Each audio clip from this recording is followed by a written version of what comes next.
Kevin Westwell. Kevin Westwell, would you please go to the grounds manager's office?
Welcome to Waverley Park for this first-round clash in the Ansett Australia Cup between Geelong and the Kangaroos.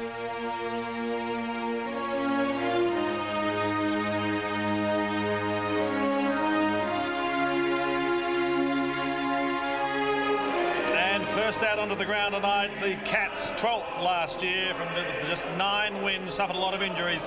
keen to make amends. It can all start here in the Ansett Australia Cup tonight. We wish them well under their acting skipper, Brad Scholl. And North Melbourne, well, they are the Ansett Australia Cup reigning champions and, of course, runners-up in the home and away. That will be sticking in their core for some time to come. As we welcome you once again to Waverley Park. Good evening, everyone. As we continue our coverage of the Ansett Australia Cup, we go to the bottom half of the draw, and you can see by this match, Geelong and the Kangaroos, the winner tonight, to play the winner of tomorrow night's clash, and that is Melbourne and St Kilda. But unfortunately, the thing that everyone is talking about in football at the moment is the incident that occurred at Football Park last night with a big man, number 52 for the Adelaide Crows, Sean Wren. This is just a devastating tragedy, and that is an understatement. Very, very sad to see that happening again to the big man who's had such a wonderful career, but it's been so interrupted by knee reconstructions. Earlier tonight there was a meeting out in the centre of Waverley Park between Ian Collins, the management staff of Waverley, a number of medical people, and afterwards we were able to chat with Ian Collins about this much talked about steel plate with rubber on its top. And I'm not certain that what was in place in Adelaide is the same as here, which this is a half-inch steel plate with a similar amount of rubber on the top. And the argument is whether, slipping on that will cause, or whether if your boot grips on it is the main cause of an injury, or could cause an injury.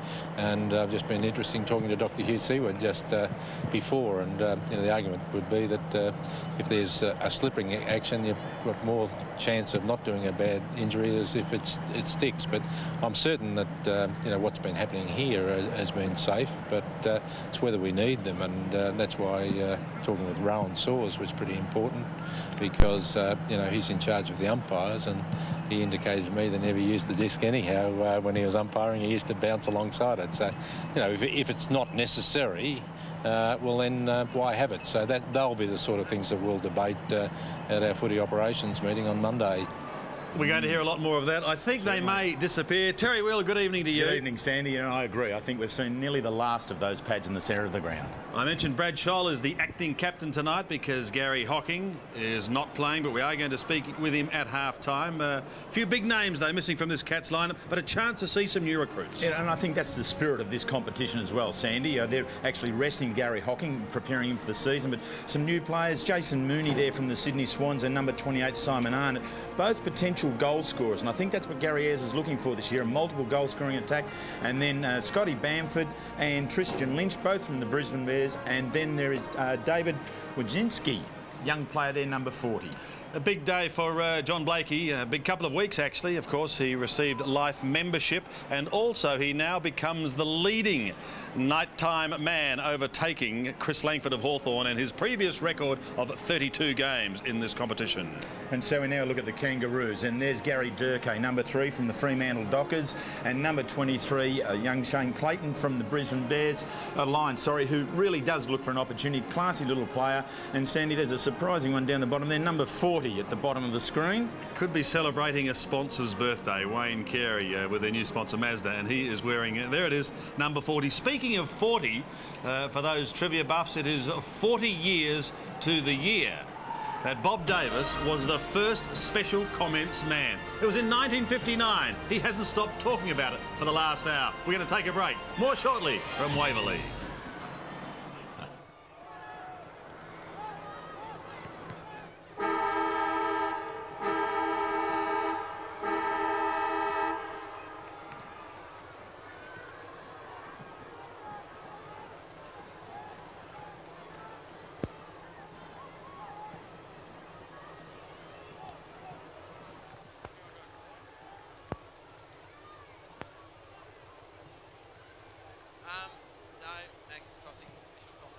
Official tosser. Shall we have a good one, mate? Good call, mate. Tails it is. Thanks, boys. Thanks, Diggy. Water? Water? Okay.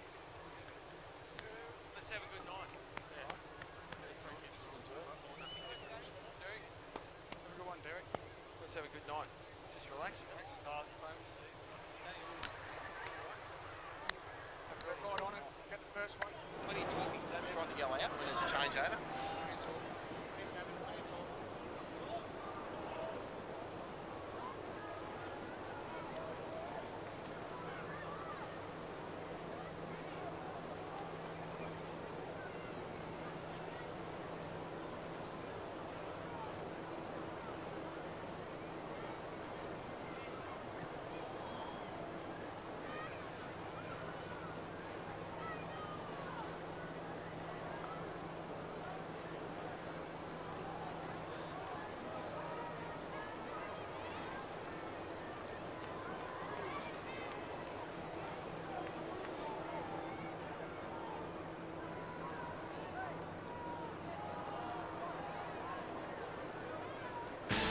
Welcome back to Waverley Park. It's a sensational night for football. We'll check the weather out shortly, but a marvellous evening here in Melbourne.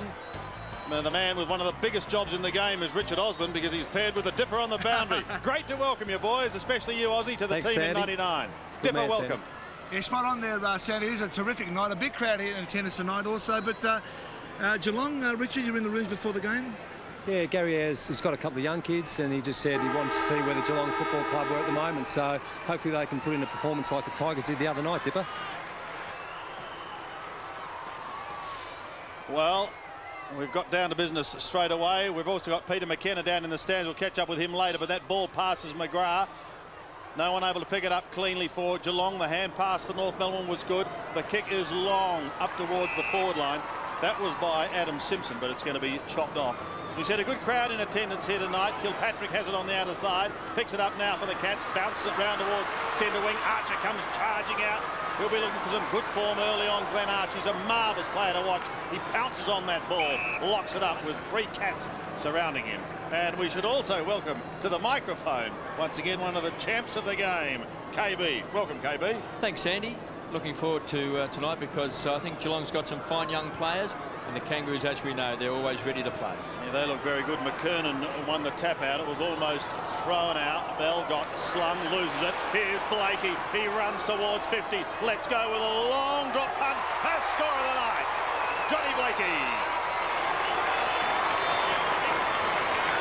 Well, what a start for John Blakey. It's been a big week for him tonight. He sets a record at AFL and VFL for nighttime games, passing Chris Langford's 32, also awarding life membership with the AFL during the week. So here he just displays the qualities that John Blakey brings to this side, in that he always sets up behind the line of play and produces run, and more often than not down through the centre of the ground. So that's a great start there to the Kangaroos. Dipper, you got cut off at the start, but you've got the North bench, my boy. We have, Sandy, we have Jason McCartney, Robert Scott, Martin Pike, Shane Clayton, Craig Scholl, who plays 200 games tonight for the Kangaroos, and John Longmire, Sandy. King and Capuano, 2 young guns.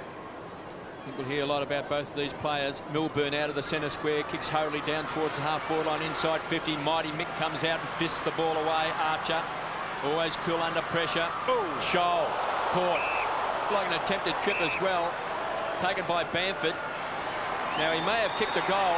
The umpire is going to bring the ball back.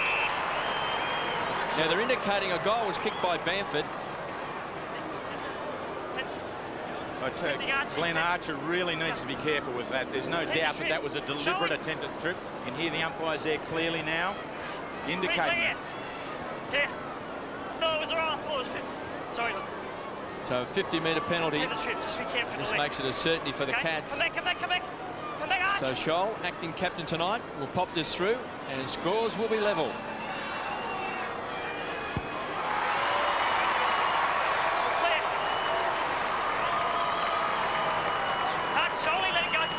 So Brad Scholl, as Kevin just indicated, the acting captain here tonight, he does often go into the forward line, more known as the back pocket, but has been quite creative at half forward.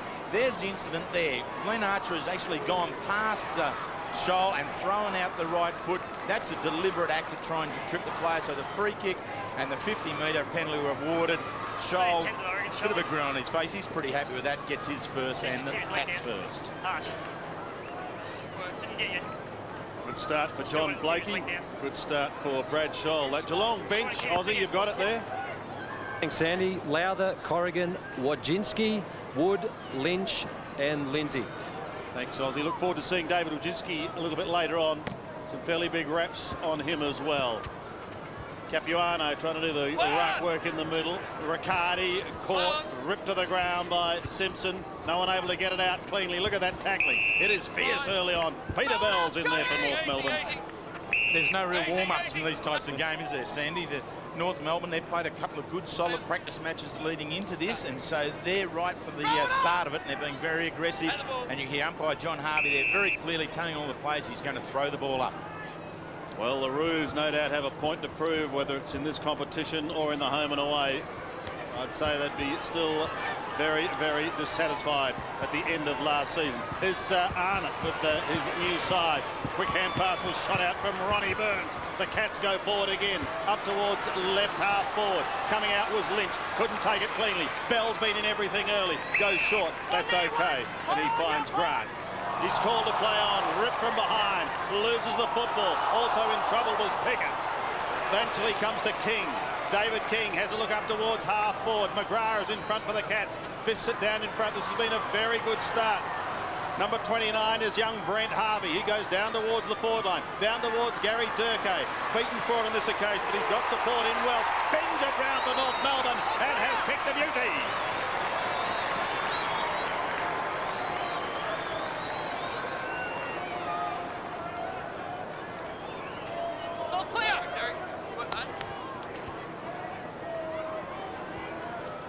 Nothing like a bit of theatre. Give us the all clear. Well, this game really has got some pace on early. Geelong, a good push forward. Simon Arnott there being involved from half-back, getting up. But then North Melbourne being able to rebound. It was King who got it out clear to Harvey. And then the quick kick into the forward line. And here's Scotty Welch, a player, a dozen games last year. He's in his fourth season here. And a good get. And Pete McKenna, you were right behind that one. Yes, and they're going with an interesting forward line, the Kangaroos. They've got two small players, Welsh and Gary Durkay, and of course Carey and McKernan swooping around that half forward line. It's a very dangerous forward line, this Kangaroos one. Capuano got his hands on the ball first. Grant still inside the centre square. Arnott has the ball, fists it away. McKernan taken away by Melbourne. A hurry kick back towards centre half forward. Mighty Mick may have shoved out. Hall and the free kick goes to Hall. Takes a lot of marks, plays in front. Very important player to the Cats forward line. Finds Arnott with the Sydney Swans last year. Playing in front was Lynch. Caught one high. There was no free kick. Archer came through hard. Trickles over the boundary for a throw-in. He's there on time. Well, there was a chance there. Really, the clean hands that were had there, to be a free kick, surely. I think so too, because there was the drop of the shoulder and the body really strongly and firmly into the back of the player in front. Well, Lynch stood his ground. Bamford takes it from Mooney. Both combining their first game with the Cats. Chance for Pickett. The Norwich Rising Star just ambles to the ball. Comes away from the back pocket. Goes short and finds Blakey. Kicked the opening goal of the match. It's 33rd night game tonight. Pre-season games. That's a record from Chris Langford. He's off and running. He feels hot. Couldn't quite get his hands onto the ball, taken away by Hall inside the centre square. Here come the Cats, deep in the forward line, sets it up to Lynch. Great play by Pickett. Magnificent anticipation. And has taken a wonderful grab. That is inspiring football from young Byron Pickett. Sensational play. Burns, but in front is Bell. He's had a good start, Peter Bell. Goes with the left foot. Shannon Grant's covering plenty of territory for the Kangaroos. Looks up towards the forward line once again. They're looking pretty dangerous early on. Harvey still a long way from home. Swings around now. Puts them inside 50. Welsh is there, but he's given a nudge. Young Scarlett, interesting with the father and son, of course, from John Scarlett. Look at this again. The flying Pickett. Let it go, Gary! Gary! Wonderful stuff. Yeah, Paul Lynch really just thought it was coming to him. He had no idea that Pickett was bearing down so viciously on him. Gary! And Pickett did well. No body contact, all at the ball. McGrath from halfback just comes, lopes across the ground. They're able to swing it up towards centre wing, towards Derek Hall. Caught one, and he's going to get a free kick. Mickey's not at all happy about that. Hall does that well, Terry. Leads out in front. Yes. He's a very strong mark overhead. Yeah, for a man of his height, I mean, he's not a real tall player, but he has got a good jump about him and attacks the ball. Kicks towards the centre wing. Melbourne was one of the players who drifted down, and the other one was Jason Mooney. Going to be interesting to see how the ex-Sydney Swan goes with his new club. Well, if kicking's any indication, that was very, very good. And the Cats now have an opportunity of their second with Jason Snell, well within distance, but on a 45-degree angle. Yeah, Jason Mooney does well here because he's a natural left footer, and he was being squeezed and squeezed. He had one look to try and get back on the left, then decided he couldn't, so committed to the right foot and just controlled it, put a bit of height into the kick and gathered some good distance to find Snell in the forward pocket. 40 metres out, 45-degree angle. Good-looking kick from Snell. The Cats answer again. Well, Derek Hall has been good across half forward there. He's had his 3 kicks to date. He has Mickey Martin on him, and that's a big assignment for any forward. But if Hall continues to lead up at the ball, he's going to get Mick out in a little bit of space. And, you know, whether Mick's vulnerable there, I'm not prepared to say that, but he's not as comfortable, I don't think. And from Hall then to Mooney, up to Snell for a goal. The Cats are doing very well in this opening part of the quarter.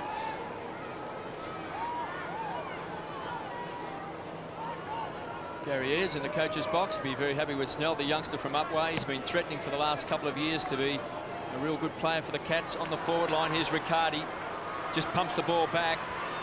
Standing his ground was Archer. Mighty Mick, hurried kick back towards the half-back line, taken by Blakey. Some early touches. Then just pumps the ball back towards centre half forward. McKernan's in his sights, and he's got it in front of Graham. Graham's got McKernan. McGrath's got Carey. And there's Carey now. He pushes off McGrath, sets it up in front. McGrath, the big fist away. Sanderson, ever reliable. Tumbles the ball back out of defence. He was looking for Ronnie Burns. Graham's caught by Winston Abraham, taken by Bell. Feeds it off to Blakey again. Belts the ball back to the square. Carey pushing and shoving. Great fist away by Melbourne. Great defensive play, and through for a minor score. KB Blakey started like a teenager. Yes, well, he's played, what, 274 day games. This is his 33rd pre-season night game. What a pick-up he was from Fitzroy. Here's Ben Graham to bring it back into play. Had horrendous injuries last year. The elbow, I think it was, kept him out for the latter half of the season almost. They had a long list of injuries, so let's hope for Ben Graham and the Cats that things are going to be on the improve in 99. Johnny, your ball! John Blake, here he is again. Oh. He's a very popular life member of the AFL, Johnny Blakey, isn't he? Well, it's great to see. Gives it off towards King. King goes long, straight, and goals.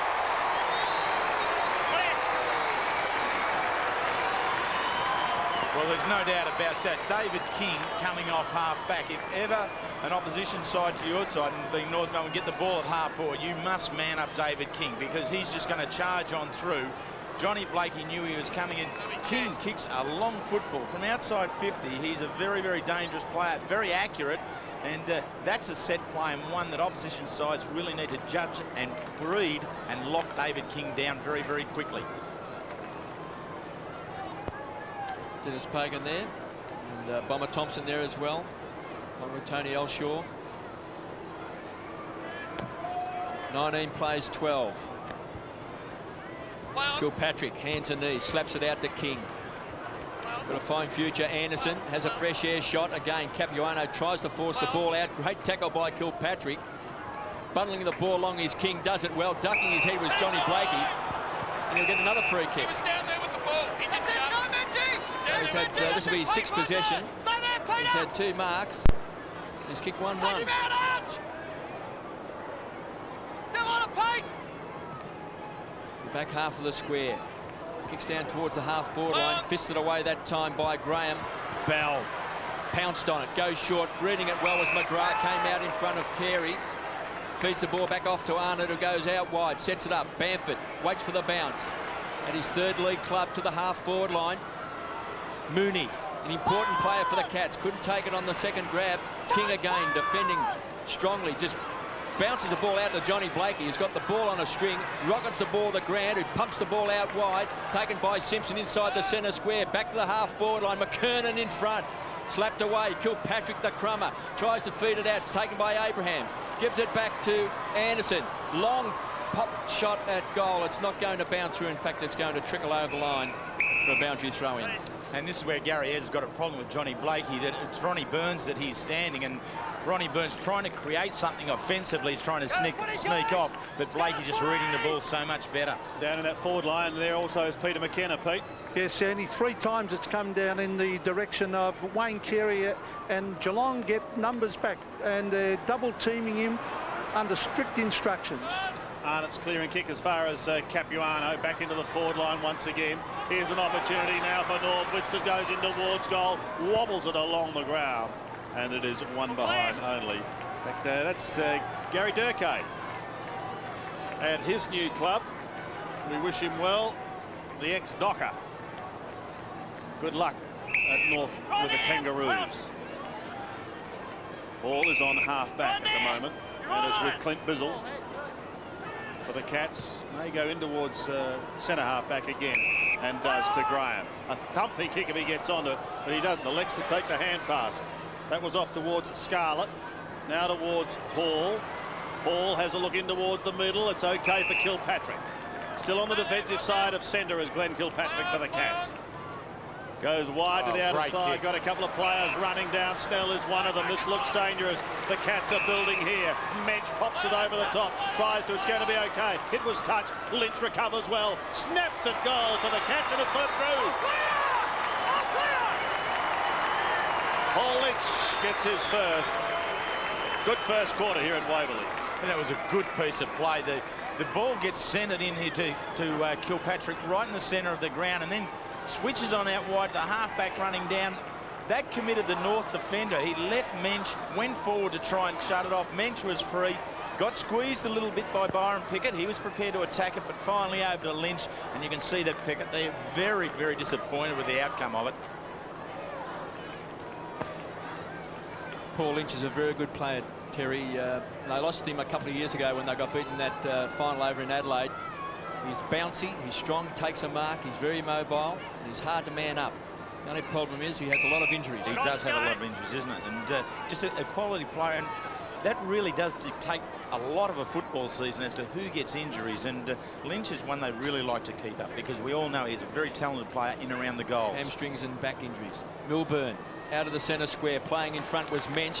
Might have been dragged to the ground by Hewitt, taken away by King. He always kicks the ball long, directly down towards Carey. McGrath's done well, playing in front again. Couldn't quite get around, loses it. Welsh tries to handball it off. Chance for Simpson, kicks it off the ground. It's got Arnott to beat. Got a shove out. They should force the ball over the line. Hall does well to retain it. The free kick is going to Harvey. With a push. Here the umpire, give it to him quickly. Real goal sneak, Harvey. He's got 5 goals a couple of times in AFL football, centres the ball. Durkay, got it. You could see he had the run at that one, Terry. Just sometimes one player gets the judgment of the ball just perfectly, and this one, I mean, Gary Durkay really is going to add something to this forward lineup, I think, here with North Melbourne. I mean, just floats in on over. Ben Graham, a big man, but was caught in the wrestle there with Corey McKernan, and Gary Durkay just keeping the eyes on the ball all the way and cleanly into the hands. Inconsistent player with the Dockers, often found himself on the interchange bench. Directly in front, Gary Durkay, with those silky skills, has popped it through.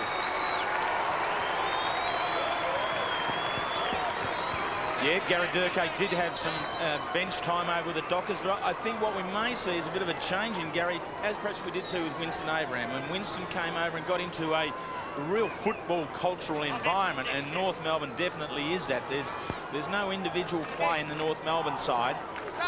They really do lock down and do the job. Now, Gary Durkay could bring some very, very good skills to this lineup as well. Brett Allison looks on. One of North's veterans. Yes, Durkay could add some real spark to this North lineup. With he and Winston Abraham firing, they could be quite a deadly duo. Let's see what unfolds as the season progresses. It goes towards half forward. Graham was the spoiler from behind. Harvey picks up the crumbs, shoots towards goal. North extends their lead. Harvey gets his first. Well, they've really jumped now. the Kangaroos. Their work out of the centre. Harvey's been very, very busy. He's right in amongst it all. He started well early. He's had 4 kicks here to date. But a class player can just read the ball, and this young man does do that very, very well there. Reads that contest and finishes it off. Player who's come through the ranks, actually won the Ron James medal way back in 1995, and so a player who was stamped early in his career and is now starting to really deliver for the Roos. And being a small player, Terry, it's important he's a goal kicker, and that's what he is. Just like the times I chased you, KB. Craig Scholl preparing to come on. We'll see who comes off. Riccardi tries to get it out of the middle for Cats. Gives it away towards Arnott. He gets kicked down towards Lynch. He's at half forward. Moves pretty quickly, does Paul Lynch. Paul caught behind. Loses it. Blakey. Just about best on ground in this first quarter. Bell also has been busy. Here's David King. Here's ruthless. Here's determined. North out of trouble once again. Back towards the half-back flank. And the mark is taken by Brady Anderson. Has a look towards Carey, wearing the unusual number 40.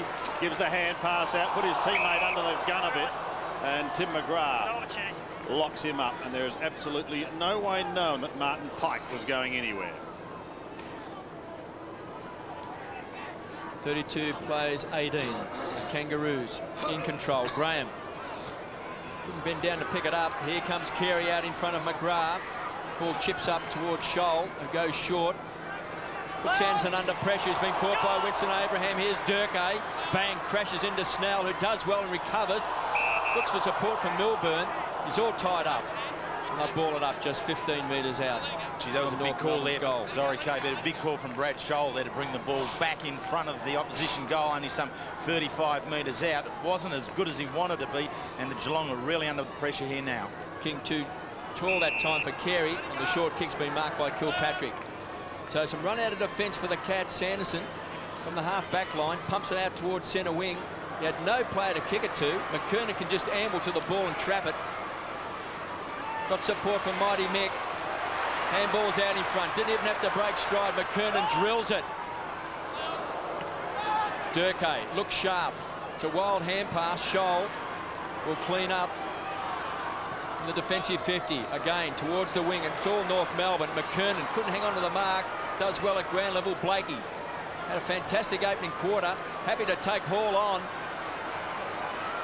He's got run in the legs. Passes back to Scholl. They concede ground. There's a player down as Winston Abraham pumps it to the square. Some pushing and shoving, and the mark's been taken by Welsh. He looks a player, Peter McKenna. He certainly does, Kevin, and you see Mick Martin on screen being attended, but going with these 2 small forwards, obviously they're a bit disappointed in their forward during the finals, Kevin, and Craig Scholl starting on the bench and not starting on the ground was a little bit surprising. So Welsh from point-blank range pops it through. North Melbourne's 6th goal for the quarter. He's got 2.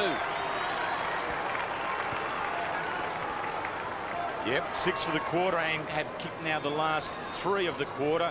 And so with only just under 3 minutes of play left in this opening part of the game, North really have taken control. Just the last few minutes, Corey McKernan has started to really influence the game. Geelong have tried to attack through the outer side of the ground, and McKernan has propped himself out there, just charging at the ball there. His involvements will become critical as this game wears on.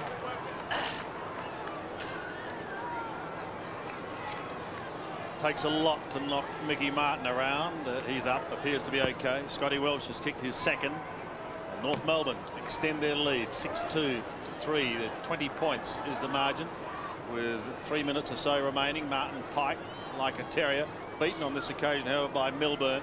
Picks it up, floating kick up towards the half-forward line. Bell couldn't take it. King, a hurried kick, comes back towards half-back. Scholl gets a favourable bounce, picks it up now, goes in towards the pocket. Lynch is going to have to move. He won't get there in time. Oh, testing the old hammies. And let's hope he's okay. He's had a wretched run. Throw in the left forward pocket for the Cats. They trail by 20 points. Mooney trying to do the ruck work. Scholl gets caught. Eludes a couple from 50 metres out, bangs one in towards goal. This could sail over the top. Which way will it bounce? On behind. Slip back. Slip back. Stephen King. Good crowd here tonight at Waverley. It's just an absolutely perfect night. Geelong, although it's been a good first quarter, see themselves down by 19 points. Let's go. And away we do go. The flyer was Clint Bizzle. Couldn't take the mark. Corey McKernan gets a hurried kick, only as far as King. Scoops it out of the air, gives it to Mooney. He kicks under pressure, but the mark, lucks of fortune, taken by Lynch. Called to play on and does so. Again, puts his teammate under real pressure. Gets a kick up towards the half-forward line. Oh, it's a steely defence. Glenn Archer is one of the leaders. Ben Graham was standing still, Terry. Yeah, you don't give it on that. You need someone running and powering through that line there to be able to give it off to. A bad choice there by Paul Lynch. Anderson was looking for Welsh, who's already booted a couple of goals for the Kangaroos. So the Cats come forward. King with strength. Good interception that time by Kilpatrick, forces it back over the line. And the sort of run that we see from David King is the sort of run that all clubs need. You need to be aggressive when you go. You make up your mind and head down, bum up and charge through the lines. Geelong didn't have that there with the Lynch and the Ben Graham interchange. Kangaroos by 19 points. Anderson this time finds Carey, 55 metres out from goal, centres the ball. So the race is on. Scholl. Rotating players through full forward, back to Welsh, directly in front. His third goal coming up. He's off target. And through for a behind. You ask the question, Sandy, don't you? How can a forward get free like that right in front of goal? It was a bad miss from Scotty Welsh. He should be able to put those away. He's shown already tonight. He's picked up 2 goals in this opening quarter. And that one dead in front should have been nailed. But North just starting to get away from their opponents just a little too easily in these last minute or so of the first quarter. Just over a minute remaining. King takes the Benny Graham kick out. Really no wind to speak of. So there's no real advantage to either side. Melbourne gets the hand pass away towards Sanderson. He looks up towards Martin, who's dashing in the front of Derek Hall, who was his target. And it's Martin who sees it over the line. Copped a heavy one early, but he's okay. The singing full forward is out there again. Peter McKenna. Pete. Good on you, Sandy. Geelong a little bit worried about young Scarlett being on Welsh. They've moved him off him, and Ben Graham's gone deep into defence where he normally plays. Archer, beautiful use of the body. Swings it round towards Anthony Stevens, who's on the centre wing. Stevens towards Welch, under pressure to get the hand pass away. McGrath also feeling the pinch. McKernan sockets it clear. It's going to give Hall a chance to get the hand pass away towards Scholl. Scholl from the middle. Goes short. Blakey couldn't take it, but look at the dashing David King. Away he goes. Scrappy old kick onto the left foot. King unable to take it cleanly. Welch tries to soccer off the ground. So did Stevens. Here's Arnott. His hand pass is going to be okay. Geelong under pressure. Bizzle on the last line of those hand passes. He goes wide and he finds McGrath. But the siren is going to beat him. Geelong defending grimly as North Melbourne make a pretty positive start here. Remembering, of course, they are the reigning champions as far as the Ansett Australia Cup is concerned. And they've opened up a handy lead with goals from Gary Durkay, John Blakey, Brett Harvey, David King. All those players have singles, and Scotty Welsh has 2. For Geelong, Snell, Scholl and Lynch are their goal kickers. A break. More shortly from Waverley.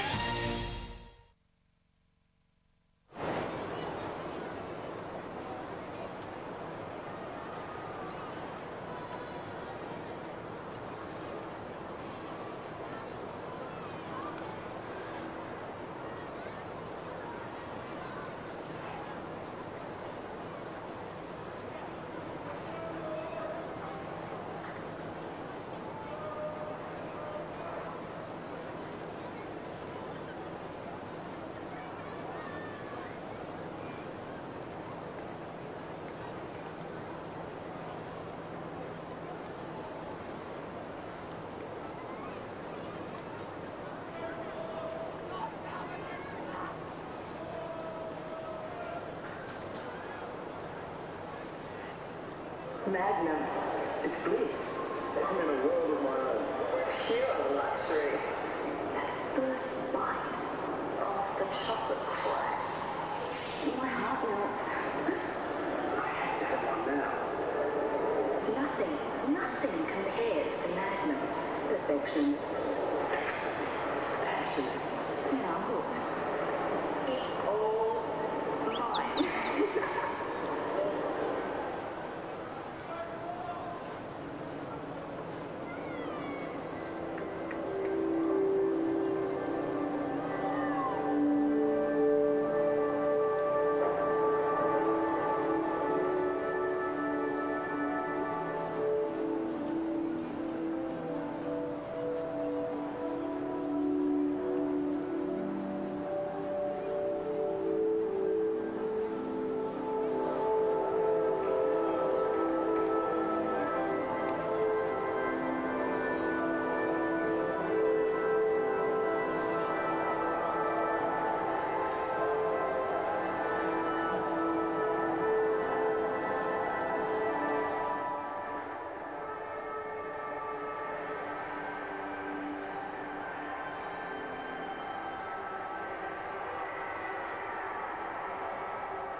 Back to the action. It's the second quarter between the Cats and the Roos from Waverley. Yes, a very good first quarter here at Waverley in this first round match. The winner to meet the winner of the Melbourne St Kilda clash. That's tomorrow night, but it's the Kangaroos hopping mad. 6-3, 39, 20-point leaders over the Cats, 3-1, 19. It's going to be a new look record this year. It is the AFL record. We remember it well when it doubled in price to tuppence back in 1919, but gee, things have come ahead in leaps and bounds, KB. You've still got your first one? I can't quite remember back in 1919, Sandy, but I'll take your word for it. Well, that it is. It's a new look AFL record. You can watch out for it and get your copy right here at the Ansett Australia Cup. Nice up there tonight. The Whitman's lightship just circling Waverley. Great spot to be. If you're not up there, great to be down on the ground, like Dipper and Aussie, boys. It certainly is, Sandy. Well, some bad news from the Geelong bench, Richard. Yeah, I had a good look at Paul Lynch in the huddle there. He was behind a bit, stretching his hamstring. He looks pretty upset. I dare say he's pulled that hamstring again. It's not good news for him because obviously over the last couple of years he's had those hamstring problems. But North Melbourne, fantastic forward play up there. There's no one standing still in their forward line. There's players always running in and running out. There's plenty of space for players to run into to kick those goals. Yeah, and I think Geelong just need to work on their foot skills going into the forward line at the moment, Dick. That's one thing Gary did say at pre-season. They wanted to practice on their fitness and their foot skills, and unfortunately tonight they let them down. Well, we'll see what happens, boys. Thank you, Aussie and Dipper, as the second quarter gets underway. Peter Bell is at the bottom of the pack. Sanderson there in the 27 strip for the Cats. Umpires are John Harvey, Darren McCauley and Derek Woodcock. There goes Bell again. Kilpatrick right there with him. Bell flicks it across to Glenn Archer. Across half back, he goes wide to the outer side. Scholl is there. Arnott is showing plenty of opposition, but Winston Abraham gives him good support, puts the hand pass back inside. Melbourne first to it for Geelong. Goes back, an opportunity now for Geelong to go deep into their forward line. Up towards centre half forward. Target was Mensch. He was unable to take it cleanly. The big man goes ahead, puts his body over the ball. They pounce on him. And David Mensch is like the bottom layer of a sandwich. Picks himself up. There's Paul Lynch, obviously, with an injury, a leg injury, Sandy. We mentioned before he's a very good player, but he's had a lot of rotten luck with injuries. Important to the Cats. Blakey has been outstanding tonight. Tapped out by Mooney. They pile on top. Loose ball. Going to ground was Pickett. Did well. Kilpatrick. Great vision out to Mensch, who runs into the open goal and should kick it. And he has.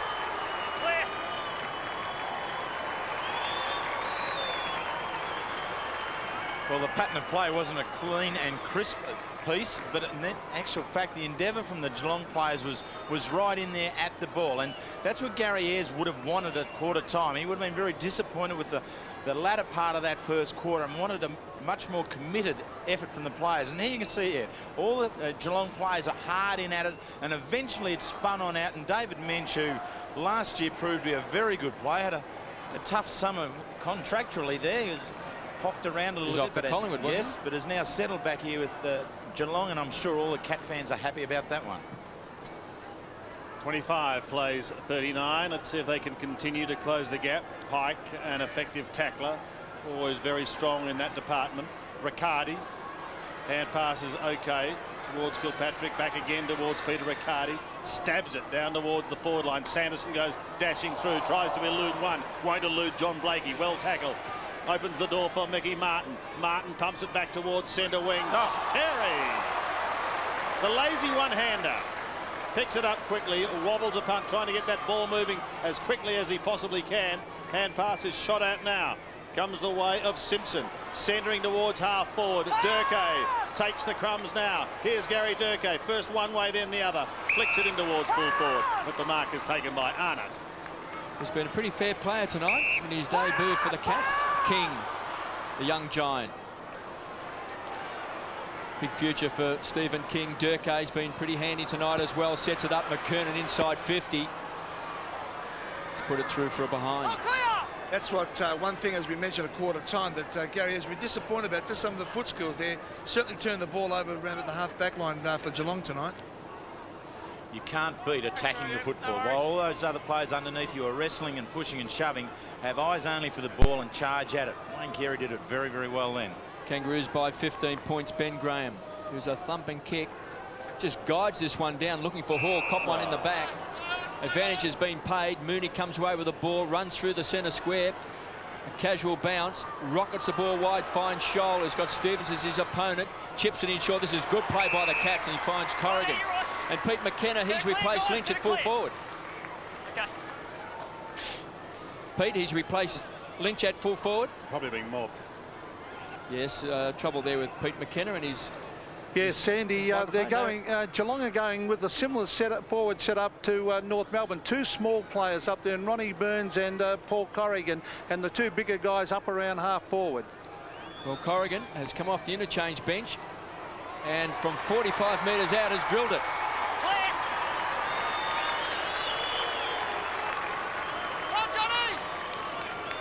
Well, Gary Ayres has gone for that shorter structure. He really has to be able to manufacture some goals from somewhere. Ronnie Burns hasn't had any influence just yet. Spinks isn't playing. It was the equal leading goal scorer last year with Burns down at Geelong. So it becomes down to these smaller players to be able to chip the ball around and set something up. If you're going to chip the ball around, you might as well have Brad Scholl there, because he does it very well, just as that one there indicated. Corrigan right in the front and centre position. Well, the early stages of this second quarter certainly belong to Geelong.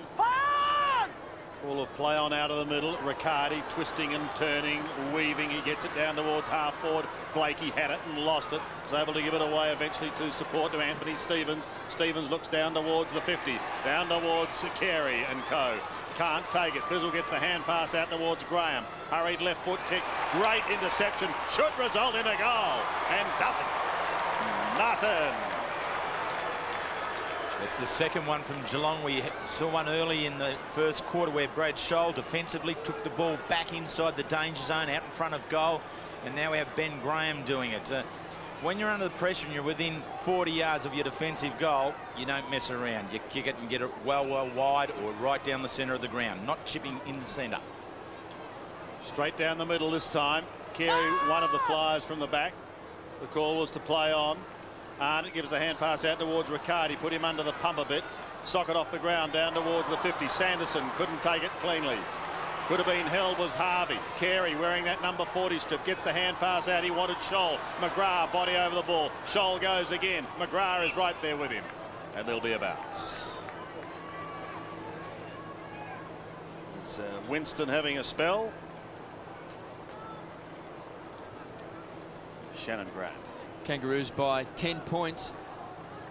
Geelong have looked fairly sharp in the early stage of this second term. Here's Shane Clayton, also formerly of Brisbane, pumps the ball back. Big fist away that time by King, but the free kick has been given away and it will go to McKernan. So McKernan and Graham were the two players in there wrestling. I didn't quite see the free kick, but if we get another look at it, I think we'll see that Graham from behind really interferes there with Corey McKernan, who then couldn't attack the ball, and he was impeded.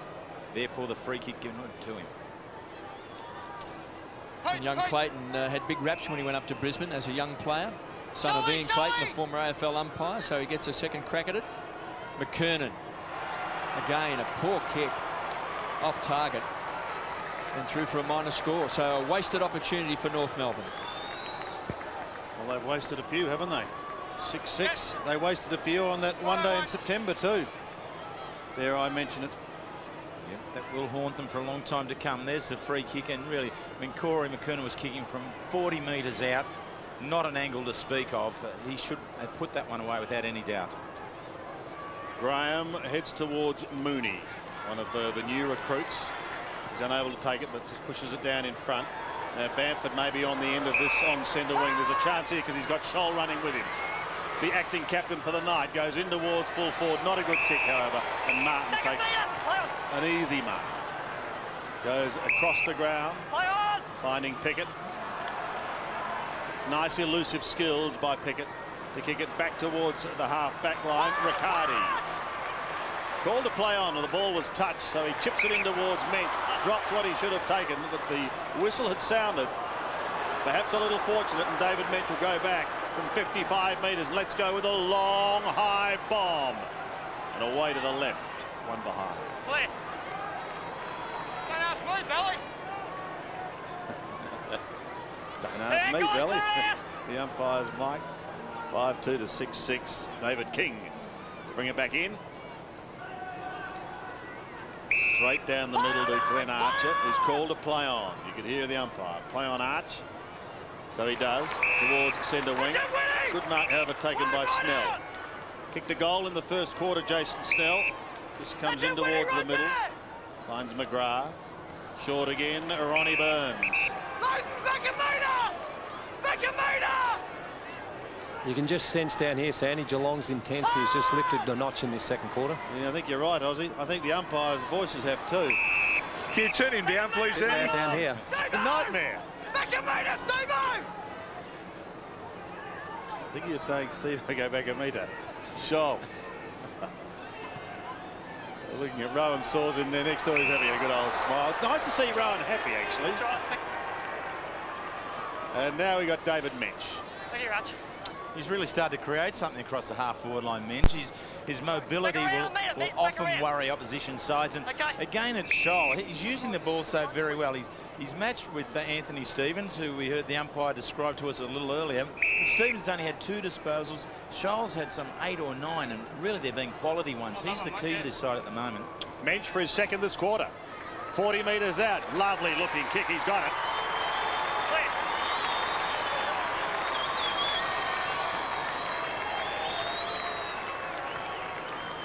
So Geelong, more often than not, they've been setting up from wide out on the wings. They've had a couple of bursts through the centre of the ground. Jason Mooney gave them one earlier, but more often than not, they've come wide and found Scholl around half forward, who then chips the ball into the setup right in front of goal. This time it was Big Menchu who's been very, very agile in there, creating something there with Evan Hewitt. A little bit of pressure on the young Roo. Kangaroos goalless this quarter. The Cats have booted 3. Here's King eyeing off McKernan. McKernan got his hands on the ball first. Bamford beaten by Simpson, who tries to kick it off the ground. Riccardi runs into his teammate there as Bamford feeds the ball out wide. Taken away by Kilpatrick, heads towards the boundary line. Mighty Mick there along with Stevens. That was certainly a clever kick there, Kevin. Sorry, Kevin. There was a clever kick there. Obviously, no Geelong player in within 30 metres, so he went straight for the bound. Geelong. Well done, then.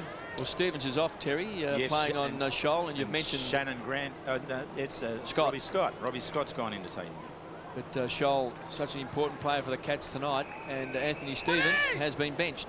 And you'll also watch for the maturity of Brad Scholl coming. I mean, he is the acting captain out there tonight, Kevin, in the absence of Gary Hocking and Lee Colbert, obviously. So he's taken that responsibility on, and he's leading his side very well at the moment.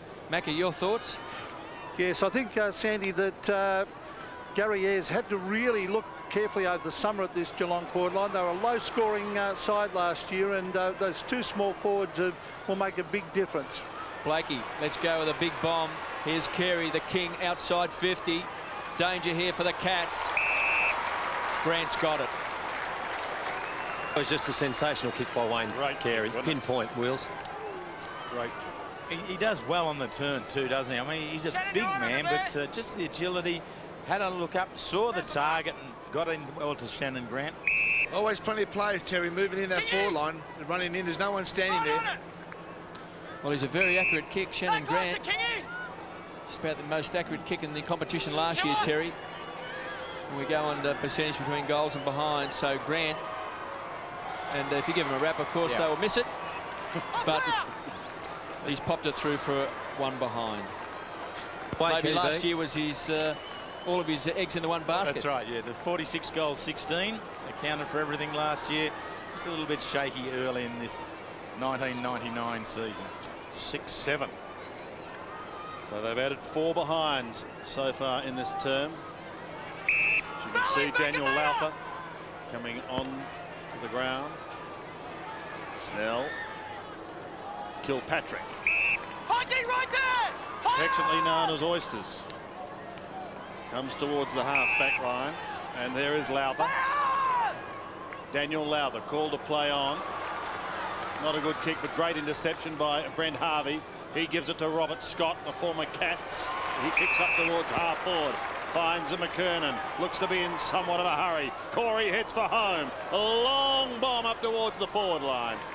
And pushed over the line eventually by Bizzle. Sandy, we see Matthew Capiano on the ground for the first time tonight. North are certainly using their bench. It is a star-starter bench tonight, and already they've used the bench 12 times through Geelong 2. Thank you, Dipper. That's it, Pack! Left forward pocket. Here's Robert Scott, almost taken high. In fact, said the umpire. King a little too enthusiastic. So Robert Scott push out, man. just come onto the ground. Yeah, Big King just needs to get down that little bit lower. It's always hard a man that size tackling the smaller player, but technically you do need to drive in hard around the hips. That's where you need to go at the football shorts. Stephen King much too high, and Scott with a chance. Brad Scholl won't be too happy because it's his opponent. Scott's second kick, it's only just come on. Makes no mistake. North finally get one in the second quarter.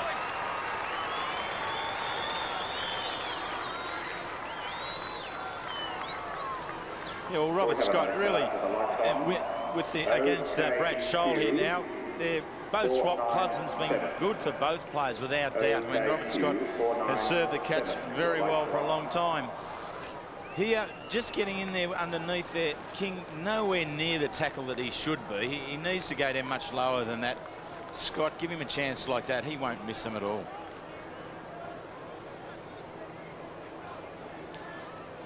So Denis Pagan be pretty happy with that move, with Stevens off and Scott on. Resulted in a goal. It's always King. Good when that happens, isn't it, KB? The chance Shows you know what you're doing. Yeah. Kilpatrick outside the centre square, pumps it inside 50. Mooney, who looks okay tonight, should be a big bonus for the Cats. Coming through hard was McCartney. Started on the interchange bench. He's hit the deck. Pickett tried to juggle the ball. Going to ground was Clayton, so McCartney is still on the ground. Pickett will take the free kick. See Jason Mooney there with that big hip and shoulder has decked him. Archer in the back pocket. Kangaroos by 11 points. Kicks a high ball back towards the point of the centre square. Coming out in front was Blakey. His first mistake, make that Simpson. Feeds the ball back off to Scott. A bit of run through the centre of the ground. Scarlett got the fist away. Pounced on by Snell. Thumps the ball back inside 50. Here's a chance for Ronnie Burns. Pushed under the ball. Also the free kick will go to Burns. And McCartney is being taken off by 2 trainers.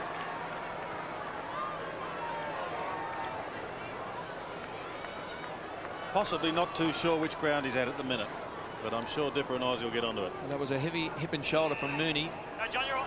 Ronnie Burns. This will be his first kick of the night. Start a kick. Should kick a goal. He's 45 metres out directly in front. And it's a bad kick.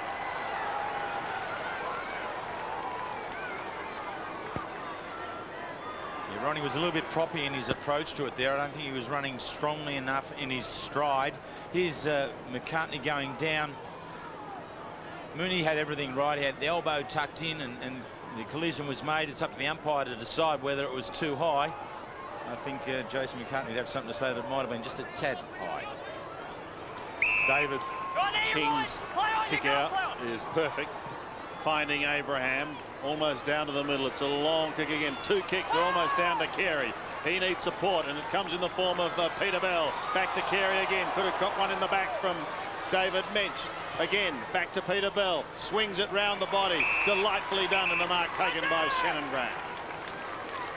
Tucked in the pocket, right on the boundary line. Centering kick, the pass, spearing it in towards full forward. The only one there, however, is Sanderson. Defends. Goes to the outer side, a little dangerous. Mooney tries to flick it out the back, got the call from the biscuit. Simon Arnott. And the mark taken by Corrigan. Kicked a goal earlier on in this quarter. Goes down towards Mooney on centre wing. It's been all right, Terry. How have you assessed him so far? Just his mobility has been very, very good for Geelong. I think when they have Spinks at full forward, they're a little bit predictable. Mooney will give them some versatility. Long kick by McGrath down to full forward. No one able to take the mark cleanly. Burns is lurking. King has got dash. He was held. He didn't have the ball. The umpire says play on. And so they do. Fans don't like it. Robert Scott tumbles a high punt down towards the half-back line. But the mark, good mark too, taken in that position. And the chance now to close the gap. Just 10 points the margin. Arnott has also been pretty impressive, Terry. He's been very good. Both the ex-Sydney boys, Mooney and Arnott, have slotted well into the side. Billy, yours. Billy, Peter Bell. Now, yes, they've lost this. I think Peter Bell is going to get the resultant free kick. I don't know what transpired, but the Cats have lost it, and that was an opportunity gone begging. It's pushed back down towards Graham. He gives it out towards Kilpatrick. Shows some fancy dash, but gets caught from behind. And is pinged. Back in. Let it go, guys. Let it go. Let it go. So Welsh, who's kicked a couple of goals from the centre square, back towards centre half forward. McKernan was the target. Carey is lurking. He's going to run into the open goal. Bangs it through.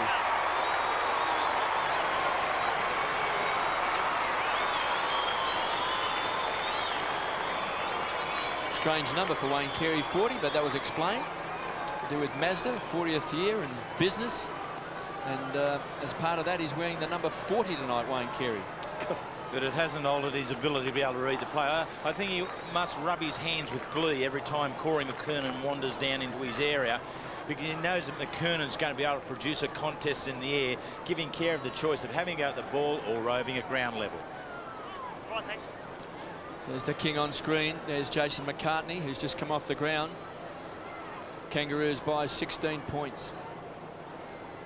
55 plays 39. Just 4 minutes of action left in this second term.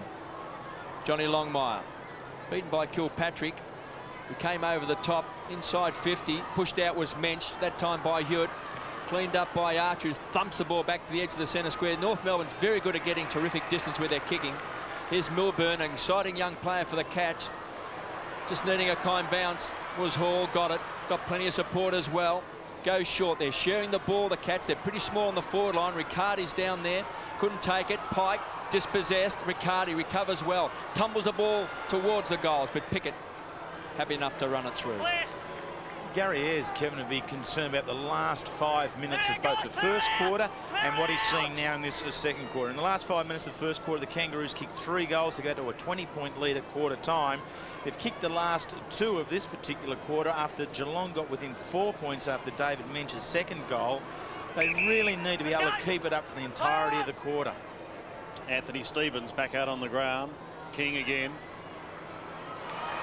Goes for big Corey and finds him. There is Anthony Stevens. McKernan looks over the middle. North at the moment answering any challenge that is put before them. Corrigan twists and turns, but it's not a well-directed kick. Chopped off by Glenn Archer. He's got a couple of options, can go wide, and does. Margin at the moment 15 points, and as Terry said, they did get as close as 4. Hewitt towards right half forward. Pike. Melbourne just is able to get his arm underneath him and just tap it subtly over the line.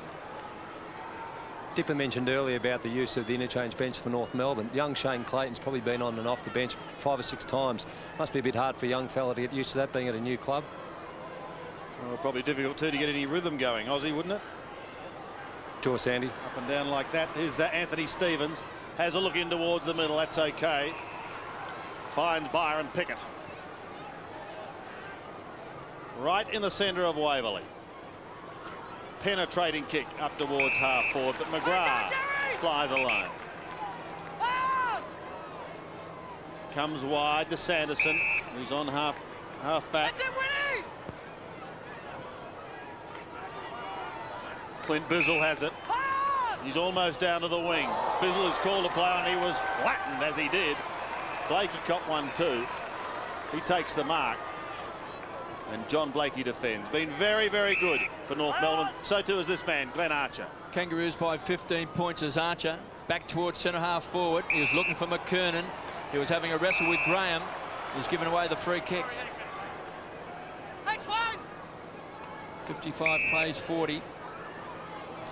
2 goals to Scott Welsh and 2 to David Mench. The only multiple goal kickers on the ground. There's Mighty Mick. He's got a loose player. Finds Anthony Stevens. Had a short spell on the interchange bench.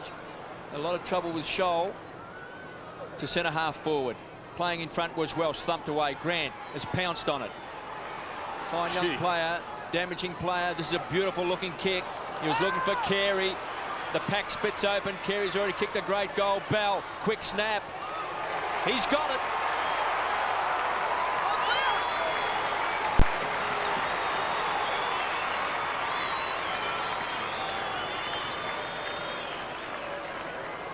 Well, the last 3 goals of the game to the Kangaroos, and Wayne Carey has been involved in at least the last 2 of them.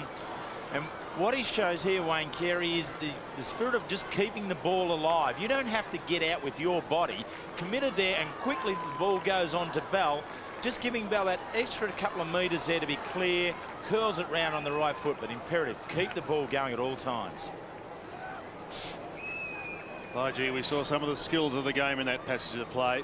Just quick hands, Sandy. That's what's important, to get the ball going. Don't hold it up with anything. Just get the ball out. Excellent to see, and finished off by Peter Bell. We're in the last minute of this first half, over the head of Martin. Geelong probably desperate for a goal if they can, but David King dashes clear once again. Heads to the outer side, looking to set up another attack. Bell couldn't take the mark. Almost tried to push it on towards Harvey, who picks it up now off the Shannon Grant. Grant tumbles a left footer in towards full forward. McGrath defends, pushes the ball down in front. Sanderson is there. Graham is there. He's beautifully tackled, and he's been pinged. Great tackle. Just to point out that last goal Peter Bell kicked, you may not have seen it on camera, but he's charged straight from the interchange bench, straight down the forward pocket, so it was almost like it was a set play. Gary Durkay kicked 1 in the first quarter, did the former Docker, who's settled into his new home. Sandy, Gary Durkay has lost up to 8 kilos, the boys tell me, down in North Melbourne. He's had a terrific pre-season and looks terrific tonight. He looks pretty trim, doesn't he? He does, Dipper. Well, you look trim too if you lost 8 kilos. You're suggesting we should? Oh, it's been a good summer, Dipper. Here we go then. Durkee for his second. And the Kangaroos have the answers here at the moment, although Benny Graham's not happy. No, and I think Benny Graham's got every reason not to be happy, because with this particular rule, you have to be given an opportunity to dispose of the ball. Here, Ben Graham grabs the ball. We see he takes it, and as soon as he takes it, he's caught there and slung down. His arm was locked. His left arm was locked. I'm not sure how the umpire expected Ben to get rid of that ball then. But Durkee, give him the tick. He was in there to tackle. He went hard at it, favoured him in the end, and he picks up his second goal. 6-4-40, plays 10-7-67. 27-point lead to the Kangaroos. They led by 20 points at quarter time. As the siren sounds to end a very good half of football for the Kangaroos. And the number of their stars just starting to find their feet as that game continued on in that second term. After the Cats kicked the first 3 goals of the second quarter, North Melbourne has hit back. And that man there on screen, Terry, Gary Durkee with 2 goals, a pretty impressive debut. It is impressive, and that's where he just needs to be, in around amongst it. He'll pick up his couple of goals. Johnny Blakey, very good opening quarter, set it up for the Kangaroos with his run along with David King. Ronnie Burns there needs to get back in it. Jason Mooney has been a focal point at half forward for them, but really you'd have to give it to the Kangaroos at this stage. They kicked the last 3 goals of the first quarter, the last 4 of that quarter. Sandy, I think they're in control. Yes, they steadied extremely well, didn't they? So at half-time, it is North Melbourne holding sway. 10-7. The Kangaroos leading Geelong 6-4. A break, more shortly from Waverley.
It's two, of course. Scotty, can you hear me? Yes, mate. No worries, mate. I've got an interview with Ron first. Okay. And then I'll come to you. Good on you, man. Who's that? Scotty. Scotty Palmer. Ronnie. Where are you, Scotty? I'm at the other end, Ron. He's at the other end, he said. It's technical. Hey, Ron. Yeah, I'll pass the question on. How many boards Lucky to be there. How many boards are you on? How many boards are you on, he says. Never mind. You mind your own business. You mind your own business. And don't keep asking Pauline how many. She told me one you're in a sort of firm that distributes chairs. He says Is that right? What? Say that again? A firm that distributes chairs or something. A firm that distributes chairs? Oh, No, he's shaking his head there. It's probably not for publication. Goes far beyond that, Scotty. Oh, yeah. It's the tables too, is it? Yeah. And what's on them?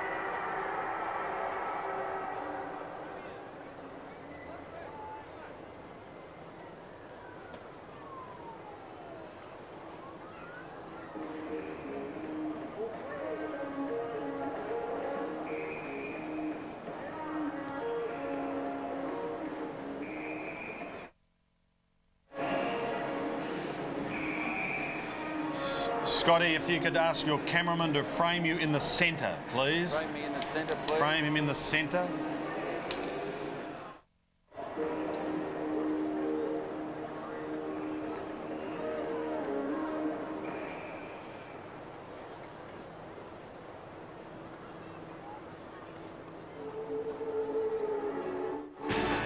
Welcome back on this marvellous night to Waverley. A very good crowd in attendance for this first round match in the Ansett Australia Cup.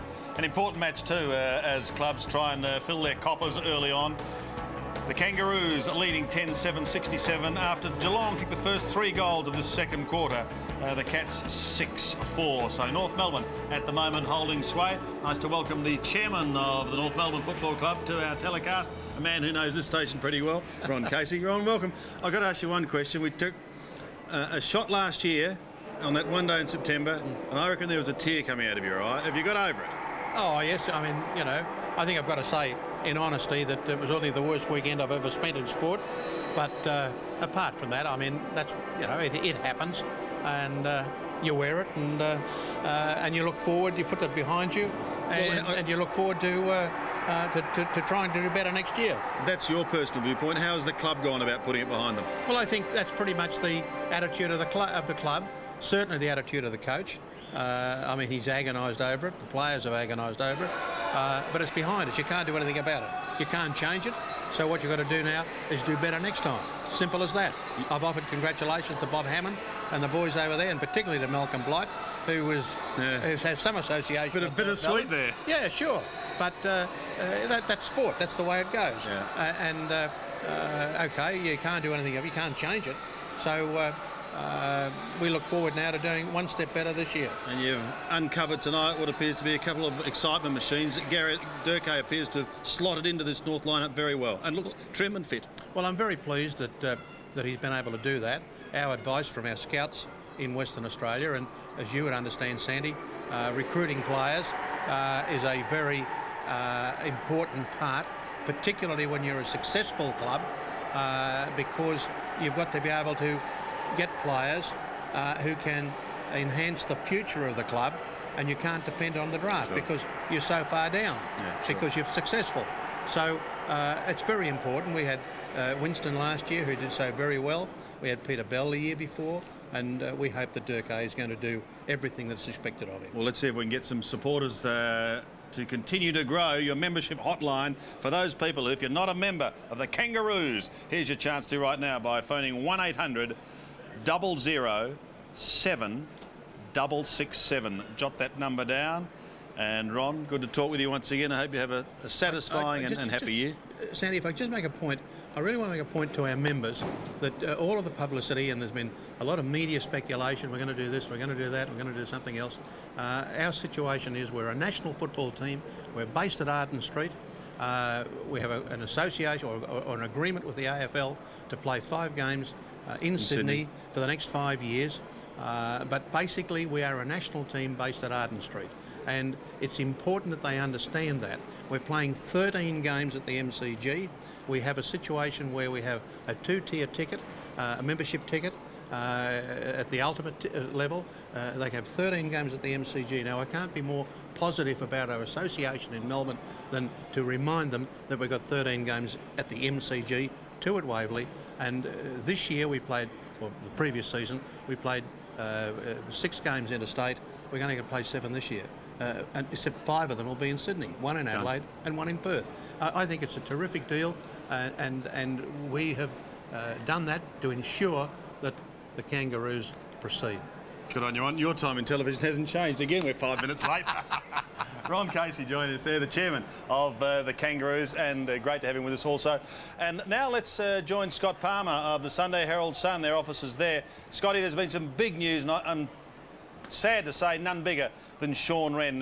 What are the ramifications? Well, it's going to dominate the news pages tomorrow, Sandy, and in Adelaide they're even forming a movement to ban the centre bounce ball-ups.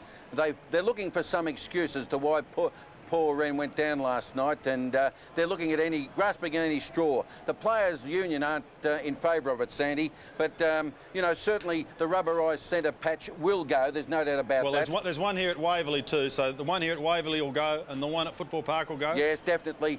Ian Collins and the league believe they're a legacy from the time when the surfaces of the ground were bad and umpires had trouble bouncing the ball. They will definitely go. Scotty, one guy who's had his problems with knees and it's been well documented is Lee Walker of Collingwood. He's on the comeback trail. I believe he's going to have a chat with Sean. I saw him today. He's going to ring Sean tomorrow to tell him that there is football life after a third knee reconstruction. He's had 4. He played very well at centre half forward today. His 2 knee braces, not just one that Sean wore in '96, an identical copy.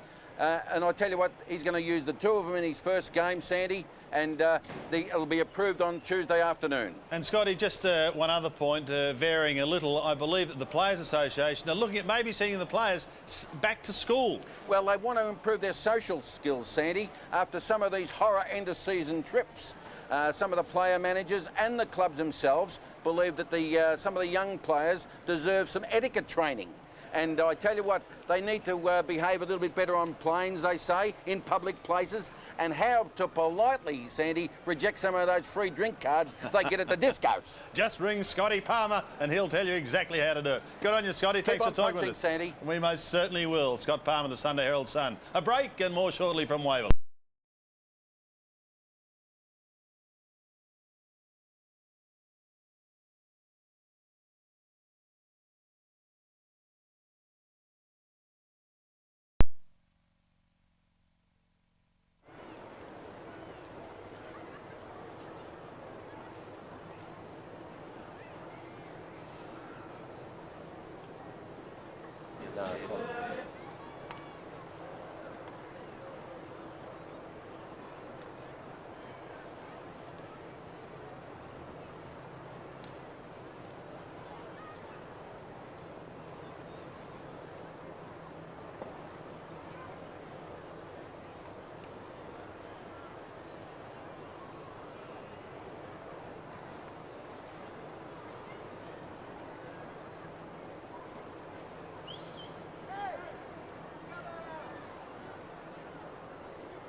Welcome back to Waverley. Geelong got as close as 4 points in that second quarter before the Kangaroos kicked clear once again and have opened up a 27-point lead at half-time.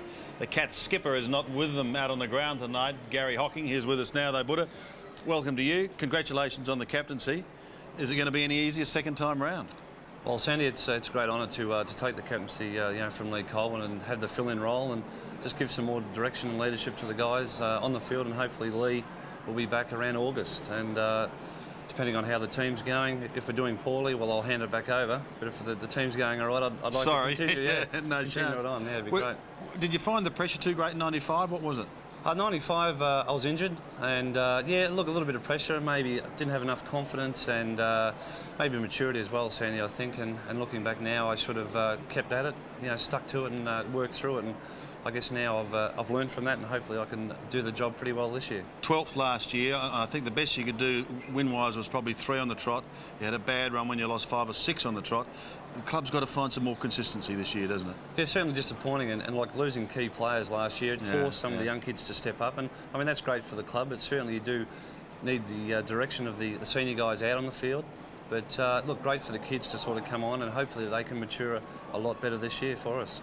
Geelong always likes to pick up new members. There are plenty of people in the bush who I'm sure would love to join.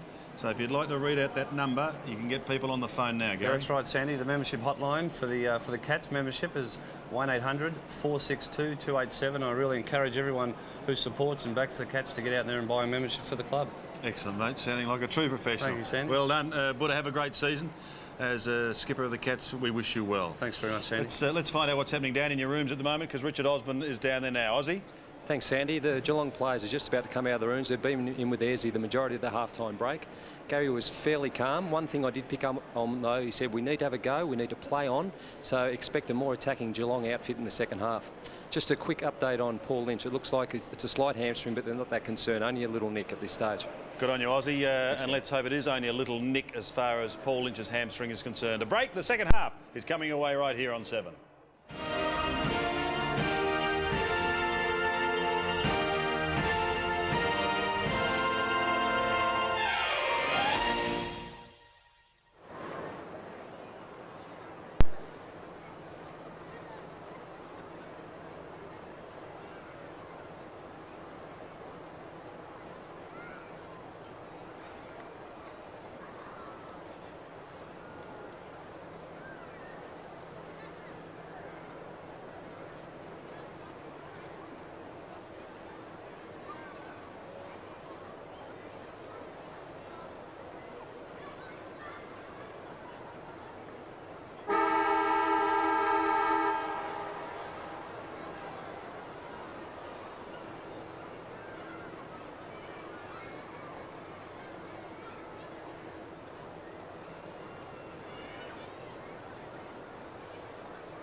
Spectators are advised that nobody will be allowed onto the oval at all after the game.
Time now for the all-important third term from Waverley as Geelong do battle with the Kangaroos. Here's Sandy Roberts.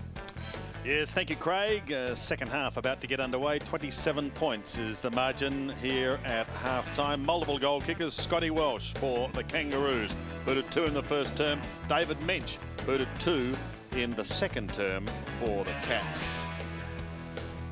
Great view, isn't it? The old Whitman's lightship's just been cruising around throughout the afternoon, made its way down here to Waverley. Such lovely conditions, decided to stay. It's great to have them. Well, actually, one man who's done a bit of this ballooning is Terry Wheeler.